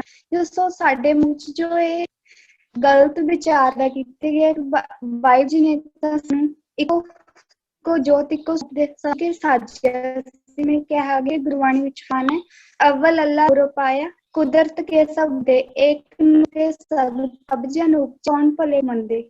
ਵੀ ਇੱਕੋ ਹੀ ਜੋਤ ਉਪਜੇ ਨੇ, ਸਭ ਇੱਕੋ ਹੀ ਪਰਮਾਤਮਾ ਨੇ। ਜੇ ਅਸੀਂ ਕਿਸ ਖਾਤਰ ਵਿਰੋਧ ਕਰਦੇ, ਸੋ ਸਾਨੂੰ ਆਪਸ ਵਿੱਚ ਚਿੜਤਾ ਭੁੱਲ ਕੇ ਸਾਰੇ ਧਰਮ ਜਾਤ ਕੋਈ ਵੀ ਫਿਕਰ ਨਾ ਰੱਖ, ਆਪਸ ਵਿੱਚ ਸੋਹਣੇ ਸੁਨੱਖੇ ਤਰੀਕੇ ਨਾਲ ਵਿੱਚ ਸਾਰੀਆਂ ਅਤੇ ਬੁਰਾਈਆਂ ਕੱਢ ਕੇ ਇੱਕ ਚਾਹੇ ਇਨਸਾਨੀਅਤ ਤੇ ਨਾਤ ਸਾਰਿਆਂ ਨੂੰ ਉਸ ਵਿੱਚ ਜੁੜ ਕੇ ਇੱਕ ਵਾਰ ਸਮਝ ਸ਼ਾਂਤੀ ਨਾਲ ਰਹਿਣਾ ਚਾਹੀਦਾ ਹੈ। ਵਾਹਿਗੁਰੂ ਜੀ ਕਾ ਖਾਲਸਾ, ਵਾਹਿਗੁਰੂ ਜੀ ਕੀ ਫਤਿਹ। ਵਾਹਿਗੁਰੂ ਜੀ ਕਾ ਫਤਿਹ। ਬਿਲਕੁਲ ਜੀ, ਭਾਈ ਸਾਹਿਬ ਜੀ ਨੇ ਜੋ ਸਾਨੂੰ ਸਿਖਾਇਆ ਕਿ ਅਸੀਂ ਆਪਸ ਵਿੱਚ ਪਿਆਰ ਨਾਲ ਰਹੀਏ, ਔਰ ਉਸ ਤੋਂ ਜਿਹੜੀ ਵੱਡੀ ਗੱਲ ਜਿਹੜੀ ਉਹਨਾਂ ਨੇ ਕੀਤੀ, ਨਸ਼ਿਆਂ ਤੋਂ ਦੂਰ ਹੋ ਕੇ ਜ਼ਿੰਦਗੀ ਕਿੰਨੀ ਵਧੀਆ ਹੋ ਸਕਦੀ ਹੈ। ਤੇ ਨਾਲ ਹੀ ਗੱਲ ਕੀਤੀ ਕਿ ਅਸੀਂ ਆਪਣੇ ਮਾਤਾ ਪਿਤਾ ਦਾ ਵੀ ਸਤਿਕਾਰ ਕਰੀਏ। ਕਾਹੇ ਪੂਤ ਝਗਰਤ ਹੋ ਸੰਭਾਵ, ਜਿਨਕੇ ਜਿਣੇ ਬਡੀਰੇ ਤੁਮ ਹੋ ਤਿਨ ਸਿਓ ਝਗਰਤ ਭਾਵ। ਸੋ ਆਪਣੇ ਮਾਤਾ ਪਿਤਾ ਦਾ ਕਹਿਣਾ ਮੰਨੀਏ, ਉਹਨਾਂ ਦੇ ਹੁਕਮ ਵਿੱਚ ਰਹੀਏ, ਆਪਣੇ ਗੁਰੂ ਦੇ ਹੁਕਮ ਦੇ ਅਨੁਸਾਰ ਚੱਲੀਏ। ਸੋ ਨੈਕਸਟ ਲਖਵੀਰ ਕੌਰ ਜੀ ਮੋਗਾ ਤੋਂ। ਵਾਹਿਗੁਰੂ ਜੀ ਕਾ ਖਾਲਸਾ, ਵਾਹਿਗੁਰੂ ਜੀ ਕੀ ਫਤਿਹ ਜੀ। ਸਭ ਤੋਂ ਪਹਿਲਾਂ ਤਾਂ ਮੈਂ ਅੰਕਲ ਜੀ ਦਾ ਧੰਨਵਾਦ ਕਰਦੀ ਹਾਂ ਕਿ ਉਹਨਾਂ ਨੇ ਸਾਨੂੰ ਗੁਰੂ ਸਾਹਿਬ ਜੀ ਦੇ ਜੀਵਨ ਬਾਰੇ ਬਹੁਤ ਸਿੱਖਿਆ ਦਿੱਤੀ ਆ। ਤੇ ਮੈਂ ਇਹ ਕਹਿਣਾ ਚਾਹਾਂਗੀ ਕਿ ਅੱਜ ਜਿਸ ਤਰ੍ਹਾਂ ਗੁਰੂ ਸਾਹਿਬ ਜੀ ਨੇ ਸ਼ਹੀਦਾਂ ਦੇ ਸਰਤਾਜ ਗੁਰੂ ਅਰਜਨ ਦੇਵ ਜੀ ਦਾ ਗੁਰਗੱਦੀ ਦਿਵਸ ਹੈ, ਤੇ ਉਹਨਾਂ ਨੇ ਸ਼ਹੀਦੀਆਂ ਦਿੱਤੀਆਂ ਸਾਡੀ ਖਾਤਰ, ਹਨਾ। ਤੇ ਫਿਰ ਜੋ ਦੂਜੇ ਨੰਬਰ ਤੇ ਸ਼ਹੀਦਾਂ ਦੇ ਸਰਤਾਜ ਗੁਰੂ ਤੇਗ ਬਹਾਦਰ ਜੀ ਨੇ, ਤੇ ਇਹ ਸ਼ਹੀਦੀਆਂ ਗੁਰੂ ਸਾਹਿਬ ਜੀ ਨੇ ਸਾਡੇ ਲਈ ਦਿੱਤੀਆਂ ਸੀ, ਤੇ ਅੱਜ ਅਸੀਂ ਇਹ ਸ਼ਹੀਦੀਆਂ ਨੂੰ ਆਪਣੇ ਮਨਾਂ ਚੋਂ ਵਿਸਾਰ ਗਏ ਹਾਂ। ਇਹ ਸਾਡੇ ਲਈ ਬਿਲਕੁਲ ਗਲਤ ਗੱਲ ਹੈ ਕਿ ਗੁਰੂ ਸਾਹਿਬ ਜੀ ਨੇ ਸਾਡੇ ਜੀਵ ਸਾਨੂੰ ਜਿਉਣ ਦੇ ਲਈ, ਕਿ ਗੁਰੂ ਸਾਹਿਬ ਜੀ ਨੇ ਹੁਕਮ ਕੀਤਾ ਸੀ, ਗੁਰੂ ਗੋਬਿੰਦ ਸਿੰਘ ਜੀ ਨੇ, ਕਿ ਚਾਰ ਮੁਏ ਤੋਂ ਕਿਆ ਹੁਆ ਜੀਵਤ ਕਈ ਹਜ਼ਾਰ, ਕਿ ਇਹਨਾਂ ਚਾਰਾਂ ਦੀ ਖਾਤਰ ਜੇ ਮੇਰੇ ਹਜ਼ਾਰਾਂ ਪੁੱਤ ਹੋਰ ਜਾਂਦੇ ਨੇ ਨਾ ਤਾਂ ਕੁਝ ਨਹੀਂ। ਤੇ ਭਾਵ ਗੁਰੂ ਸਾਹਿਬ ਜੀ ਨੇ ਸਾਡੇ ਲਈ ਕੁਰਬਾਨੀਆਂ ਦਿੱਤੀਆਂ ਸੀ, ਤੇ ਅੱਜ ਅਸੀਂ ਉਹ ਕੁਰਬਾਨੀ ਨੂੰ ਵਿਸਾਰ ਚੁੱਕੇ ਹਾਂ। ਇਹ ਕੁਰਬਾਨੀਆਂ ਨੂੰ ਯਾਦ ਰੱਖਦੇ ਹੋਏ, ਗੁਰੂ ਸਾਹਿਬ ਜੀ ਦੇ ਹੁਕਮ ਤੇ ਚੱਲਦੇ ਹੋਏ, ਵਿਕਾਰਾਂ ਤੋਂ ਬਚਦੇ ਹੋਏ, ਜੇਕਰ ਗੁਰੂ ਸਾਹਿਬ ਜੀ ਦੇ ਹੁਕਮ ਤੇ ਖਰੇ ਉਤਰਾਂਗੇ ਨਾ, ਤਾਂ ਹੀ ਜ਼ਿੰਦਗੀ ਦੇ ਵਿੱਚ ਜੋ ਵੀ ਕੁਝ ਆਪਾਂ ਕਰਨਾ ਹੈ ਉਹਦੇ ਤੇ ਸਫਲ ਹੋਵਾਂਗੇ, ਤੇ ਆਪਣਾ ਜੋ ਜੀਵਨ ਦਾ ਮਨੋਰਥ ਆ ਉਹ ਪੂਰਾ ਹੋਵੇਗਾ ਆਪਣਾ। ਇਸ ਲਈ ਕੀ ਆ, ਵਿਕਾਰਾਂ ਤੋਂ ਬਚੀਏ, ਗੁਰੂ ਸਾਹਿਬ ਜੀ ਦੇ ਹੁਕਮ ਤੇ ਚੱਲੀਏ ਜੀ। ਵਾਹਿਗੁਰੂ ਜੀ ਕਾ ਖਾਲਸਾ, ਵਾਹਿਗੁਰੂ ਜੀ ਕੀ ਫਤਿਹ ਜੀ। ਤੇ ਬਹੁਤ ਧੰਨਵਾਦ ਜੀ। Next Harmeet Kaur ji, EPP number 10152 Firozpur ਤੋਂ। ਹਾਂਜੀ, ਆਪਣੇ ਮਾਈਕ ਨੂੰ ਅਨਮਿਊਟ ਕਰੋ। ਮੈਮ ਵਾਹਿਗੁਰੂ ਜੀ ਕਾ ਖਾਲਸਾ, ਵਾਹਿਗੁਰੂ ਜੀ ਕੀ ਫਤਿਹ। ਜੀ ਮੈਮ ਵੀਰ ਜੀ ਨੇ ਨਾ ਇੱਕ ਸ਼ਬਦ ਬੋਲਿਆ ਸੀ, ਨਾਨਾ ਰੂਪ, ਹਾਂਜੀ, ਤੇ ਮੈਮ ਉਹਦਾ ਅਰਥ ਕੀ ਆ? ਮੈਂ ਵੀਰ ਜੀ ਨੂੰ ਬੇਨਤੀ ਕਰਾਂਗੀ, ਪਲੀਜ਼ ਇਹਦਾ ਦੱਸਣਗੇ ਜੀ ਸਵਾਲ ਦਾ ਜਵਾਬ। ਨਾਨਾ ਰੂਪ ਕਿਸ ਤਰ੍ਹਾਂ, ਕਿਹੜੀ ਨਾਨਾ ਰੂਪ? ਵੀਰ ਜੀ ਤੁਸੀਂ ਬੋਲਿਆ ਸੀ ਨਾ ਕਿ ਗੁਰੂ ਅਰਜਨ ਦੇਵ ਜੀ ਨਾਨਾ ਰੂਪ। ਨਹੀਂ, ਨਾਨਾ ਰੂਪ ਨਹੀਂ, ਗੁਰੂ ਅਰਜਨ ਦੇਵ ਜੀ ਦੇ ਨਾਨਾ ਜੀ ਨੇ ਗੁਰੂ ਅਮਰਦਾਸ ਜੀ। ਹਾਂਜੀ, ਉਹਦਾ ਅਰਥ ਕੀ ਹੈ ਨਾਨਾ ਰੂਪ ਦਾ? ਨਹੀਂ, ਨਾਨਾ ਇੱਕ ਰਿਸ਼ਤਾ ਹੈ, ਜਿਵੇਂ ਗੁਰੂ, ਜਿਵੇਂ ਤੁਹਾਡੇ ਮਾਤਾ ਜੀ ਦੇ ਜਿਹੜੇ ਪਿਤਾ ਜੀ ਨੇ, ਹਾਂਜੀ ਹਾਂਜੀ, ਉਹ ਤਾਂ ਉਹਨਾਂ ਨੂੰ ਨਾਨਾ ਜੀ ਕਹਿੰਦੇ ਆ। ਠੀਕ ਹੈ। ਨਾਨਾ ਔਰ ਨਾਨੀ ਜੀ ਹੁੰਦੇ ਨਾ, ਜਿਵੇਂ ਤੁਹਾਡੇ ਮਾਤਾ ਜੀ, ਹਾਂਜੀ ਜਿਹੜੇ ਮਾਤਾ ਪਿਤਾ ਜੀ ਨੇ ਅੱਗੋਂ, ਹਾਂਜੀ। ਇਸੇ ਤਰ੍ਹਾਂ ਗੁਰੂ ਅਰਜਨ ਦੇਵ ਜੀ ਦੇ ਜਿਹੜੇ ਨਾਨਾ ਜੀ ਨੇ, ਉਹ ਗੁਰੂ ਅਮਰਦਾਸ ਜੀ, ਗੁਰੂ ਅਮਰਦਾਸ ਜੀ ਦੇ ਜਿਹੜੀ ਸਪੁੱਤਰੀ ਹੈ ਉਹ ਬੀਬੀ ਭਾਨੀ ਜੀ ਜਿਹੜੇ ਨੇ, ਉਹ ਗੁਰੂ ਅਰਜਨ ਦੇਵ ਜੀ ਦੇ ਮਾਤਾ ਜੀ ਨੇ। ਠੀਕ ਹੈ, ਬਹੁਤ ਧੰਨਵਾਦ ਜੀ। ਸੋ ਨੈਕਸਟ ਅਮਰਿੰਦਰ ਸਿੰਘ ਖਾਲਸਾ, ਮਹਿਲ ਕਲਾਂ ਤੋਂ। ਵਾਹਿਗੁਰੂ ਜੀ ਕਾ ਖਾਲਸਾ, ਵਾਹਿਗੁਰੂ ਜੀ ਕੀ ਫਤਿਹ ਜੀ। ਹਾਂਜੀ ਅਮਰਿੰਦਰ ਸਿੰਘ। ਮੈਮ ਸਭ ਮੈਂ ਧੰਨਵਾਦ ਕਰਨਾ ਚਾਹਣਾ ਐਜੂਕੇਟ ਪੰਜਾਬ ਪ੍ਰੋਜੈਕਟ ਦਾ, ਜੋ ਸਾਡੇ ਵਾਸਤੇ ਰੋਜ਼ ਇੰਨਾ ਵਧੀਆ ਕੈਂਪ ਲੈ ਕੇ ਆਉਂਦੇ ਨੇ। ਇਸ ਕੈਂਪ ਦੇ ਵਿੱਚ ਰੋਜ਼ ਸਾਨੂੰ ਕੁਝ ਨਾ ਕੁਝ ਨਵਾਂ ਸਿੱਖਣ ਨੂੰ ਮਿਲਦਾ। ਤੇ ਅੱਜ ਮੈਂ ਧੰਨਵਾਦ ਕਰਨਾ ਚਾਹਣਾ ਵੀਰ ਜੀ ਦਾ, ਜਿਨ੍ਹਾਂ ਨੇ ਸਾਨੂੰ ਇੰਨਾ ਵਧੀਆ ਗੱਲਾਂ ਦੱਸਦੀਆਂ। ਤੇ ਮੈਂ ਪ੍ਰਣ ਕਰਦਾ ਵੀ ਜੋ ਕੁਝ ਵੀ ਮੈਂ ਇਸ ਕੈਂਪ ਵਿੱਚੋਂ ਸਿੱਖਿਆ, ਉਸ ਨੂੰ ਮੈਂ ਆਪਣੀ ਜ਼ਿੰਦਗੀ ਵਿੱਚ ਜ਼ਰੂਰ ਅਪਣਾਵਾਂਗਾ। ਵਾਹਿਗੁਰੂ ਜੀ ਕਾ ਖਾਲਸਾ, ਵਾਹਿਗੁਰੂ ਜੀ ਕੀ ਫਤਿਹ। ਬਹੁਤ ਧੰਨਵਾਦ ਜੀ, ਵੀਰ ਜੀ ਨੇ ਬੜੇ ਪਿਆਰ ਨਾਲ ਦੱਸਿਆ ਹੈ। ਔਰ ਮੈਂ ਸਾਰੇ ਸਟੂਡੈਂਟਸ ਨੂੰ ਬੇਨਤੀ ਕਰਾਂਗੀ ਜੀ ਕਿ ਰੋਜ਼ ਵੀਰ ਜੀ ਦੀ ਕਥਾ ਜਿਹੜੀ ਹੈ ਉਹ ਗੁਰਦੁਆਰਾ ਦੂਖਨਿਵਾਰਨ ਸਾਹਿਬ ਲੁਧਿਆਣਾ ਤੋਂ ਲਾਈਵ ਆਉਂਦੀ ਹੈ। ਜਿਨ੍ਹਾਂ ਦੇ ਘਰੇ ਫਾਸਟਵੇ ਲੱਗਿਆ, 403 ਨੰਬਰ ਤੇ ਚੈਨਲ ਆਉਂਦਾ, ਜ਼ਰੂਰ ਅਸੀਂ ਕਥਾ ਸਰਵਣ ਕਰਿਆ ਕਰੀਏ। ਸੋ ਅਸੀਂ ਲਾਸਟ ਸਟੂਡੈਂਟ ਲੈ ਰਹੇ ਹਾਂ ਜੀ, ਅਮਨਦੀਪ ਸਿੰਘ 13023। ਹਾਂਜੀ ਮੈਮ ਆਈ ਆਡੀਬਲ? ਹਾਂਜੀ। ਵਾਹਿਗੁਰੂ ਜੀ ਕਾ ਖਾਲਸਾ, ਵਾਹਿਗੁਰੂ ਜੀ ਕੀ ਫਤਿਹ।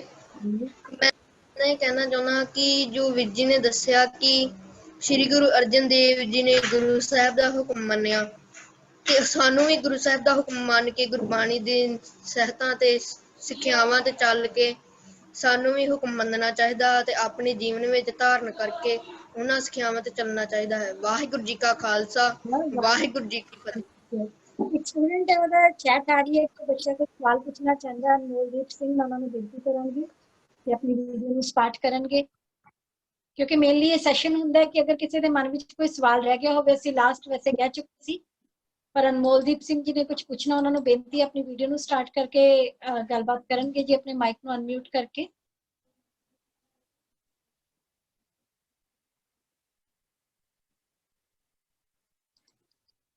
ਜੇ ਉਹ ਨਹੀਂ ਅਵੇਲੇਬਲ ਹੋ ਪਾ ਰਹੇ ਤਾਂ ਫਿਰ ਆਪਣਾ ਜਿਹੜਾ ਕੁਐਸਚਨ ਹੈ ਬਾਅਦ ਦੇ ਵਿੱਚ ਭੇਜ ਸਕਦੇ ਨੇ ਜੀ ਸਾਨੂੰ ਗਰੁੱਪ ਦੇ ਵਿੱਚ, ਤੇ ਉਹਨਾਂ ਦੇ ਕੁਐਸਚਨ ਦਾ ਅਸੀਂ ਆਨਸਰ ਜ਼ਰੂਰ ਕਰਾਂਗੇ। ਸੋ ਅਖੀਰ ਤੇ ਫਿਰ ਤੋਂ ਗਿਆਨੀ ਹਰਜੀਤ ਸਿੰਘ ਜੀ ਦਾ ਬਹੁਤ ਬਹੁਤ ਧੰਨਵਾਦ ਜੀ, ਤੇ ਵੀਰ ਜਸਵੀਰ ਸਿੰਘ ਜੀ ਤਲਵੰਡੀ ਸਾਬੋ, ਜਿਨ੍ਹਾਂ ਨੇ ਇਹਨਾਂ ਨਾਲ ਗੱਲਬਾਤ ਕਰਕੇ ਅੱਜ ਇਹਨਾਂ ਨੂੰ ਇਹਨਾਂ ਨਾਲ ਇੱਥੇ ਵੀਰ ਜੀ ਦੀ ਹਾਜ਼ਰੀ ਭਰਵਾਈ ਹੈ ਜੀ। ਦੋਨਾਂ ਦਾ ਬਹੁਤ ਬਹੁਤ ਧੰਨਵਾਦ। ਆਸ ਕਰਦੇ ਹਾਂ ਕਿ ਅੱਗੇ ਤੋਂ ਵੀ। ਸੋ ਸਾਰੀ ਸੰਗਤ ਦਾ ਬਹੁਤ ਬਹੁਤ ਧੰਨਵਾਦ ਜੀ। ਕੱਲ ਨੂੰ ਫਿਰ ਅਸੀਂ ਸਾਰੇ ਮਿਲਾਂਗੇ ਜੀ 4 ਵਜੇ। ਸਾਰਿਆਂ ਨੇ ਜ਼ਰੂਰ ਸਮੇਂ ਤੇ ਜੁਆਇਨ ਕਰ ਲੈਣਾ ਤਾਂ ਕਿ ਤੁਸੀਂ ਕੋਈ ਵੀ ਗੱਲ ਜਿਹੜੀ ਉਹ ਮਿਸ ਨਾ ਕਰ ਸਕੋ ਤੇ ਆਪਣੇ ਗਿਆਨ ਦੇ ਵਿੱਚ ਵਾਧਾ ਕਰਕੇ ਆਪਣੇ ਜੀਵਨ ਨੂੰ ਇੱਕ ਚੰਗਾ ਜੀਵਨ ਬਣਾ ਸਕੋ। ਸੋ ਇੱਥੇ ਕੈਂਪ ਦੀ ਸਮਾਪਤੀ ਜੀ। ਵਾਹਿਗੁਰੂ ਜੀ ਕਾ ਖਾਲਸਾ, ਵਾਹਿਗੁਰੂ ਜੀ ਕੀ ਫਤਿਹ।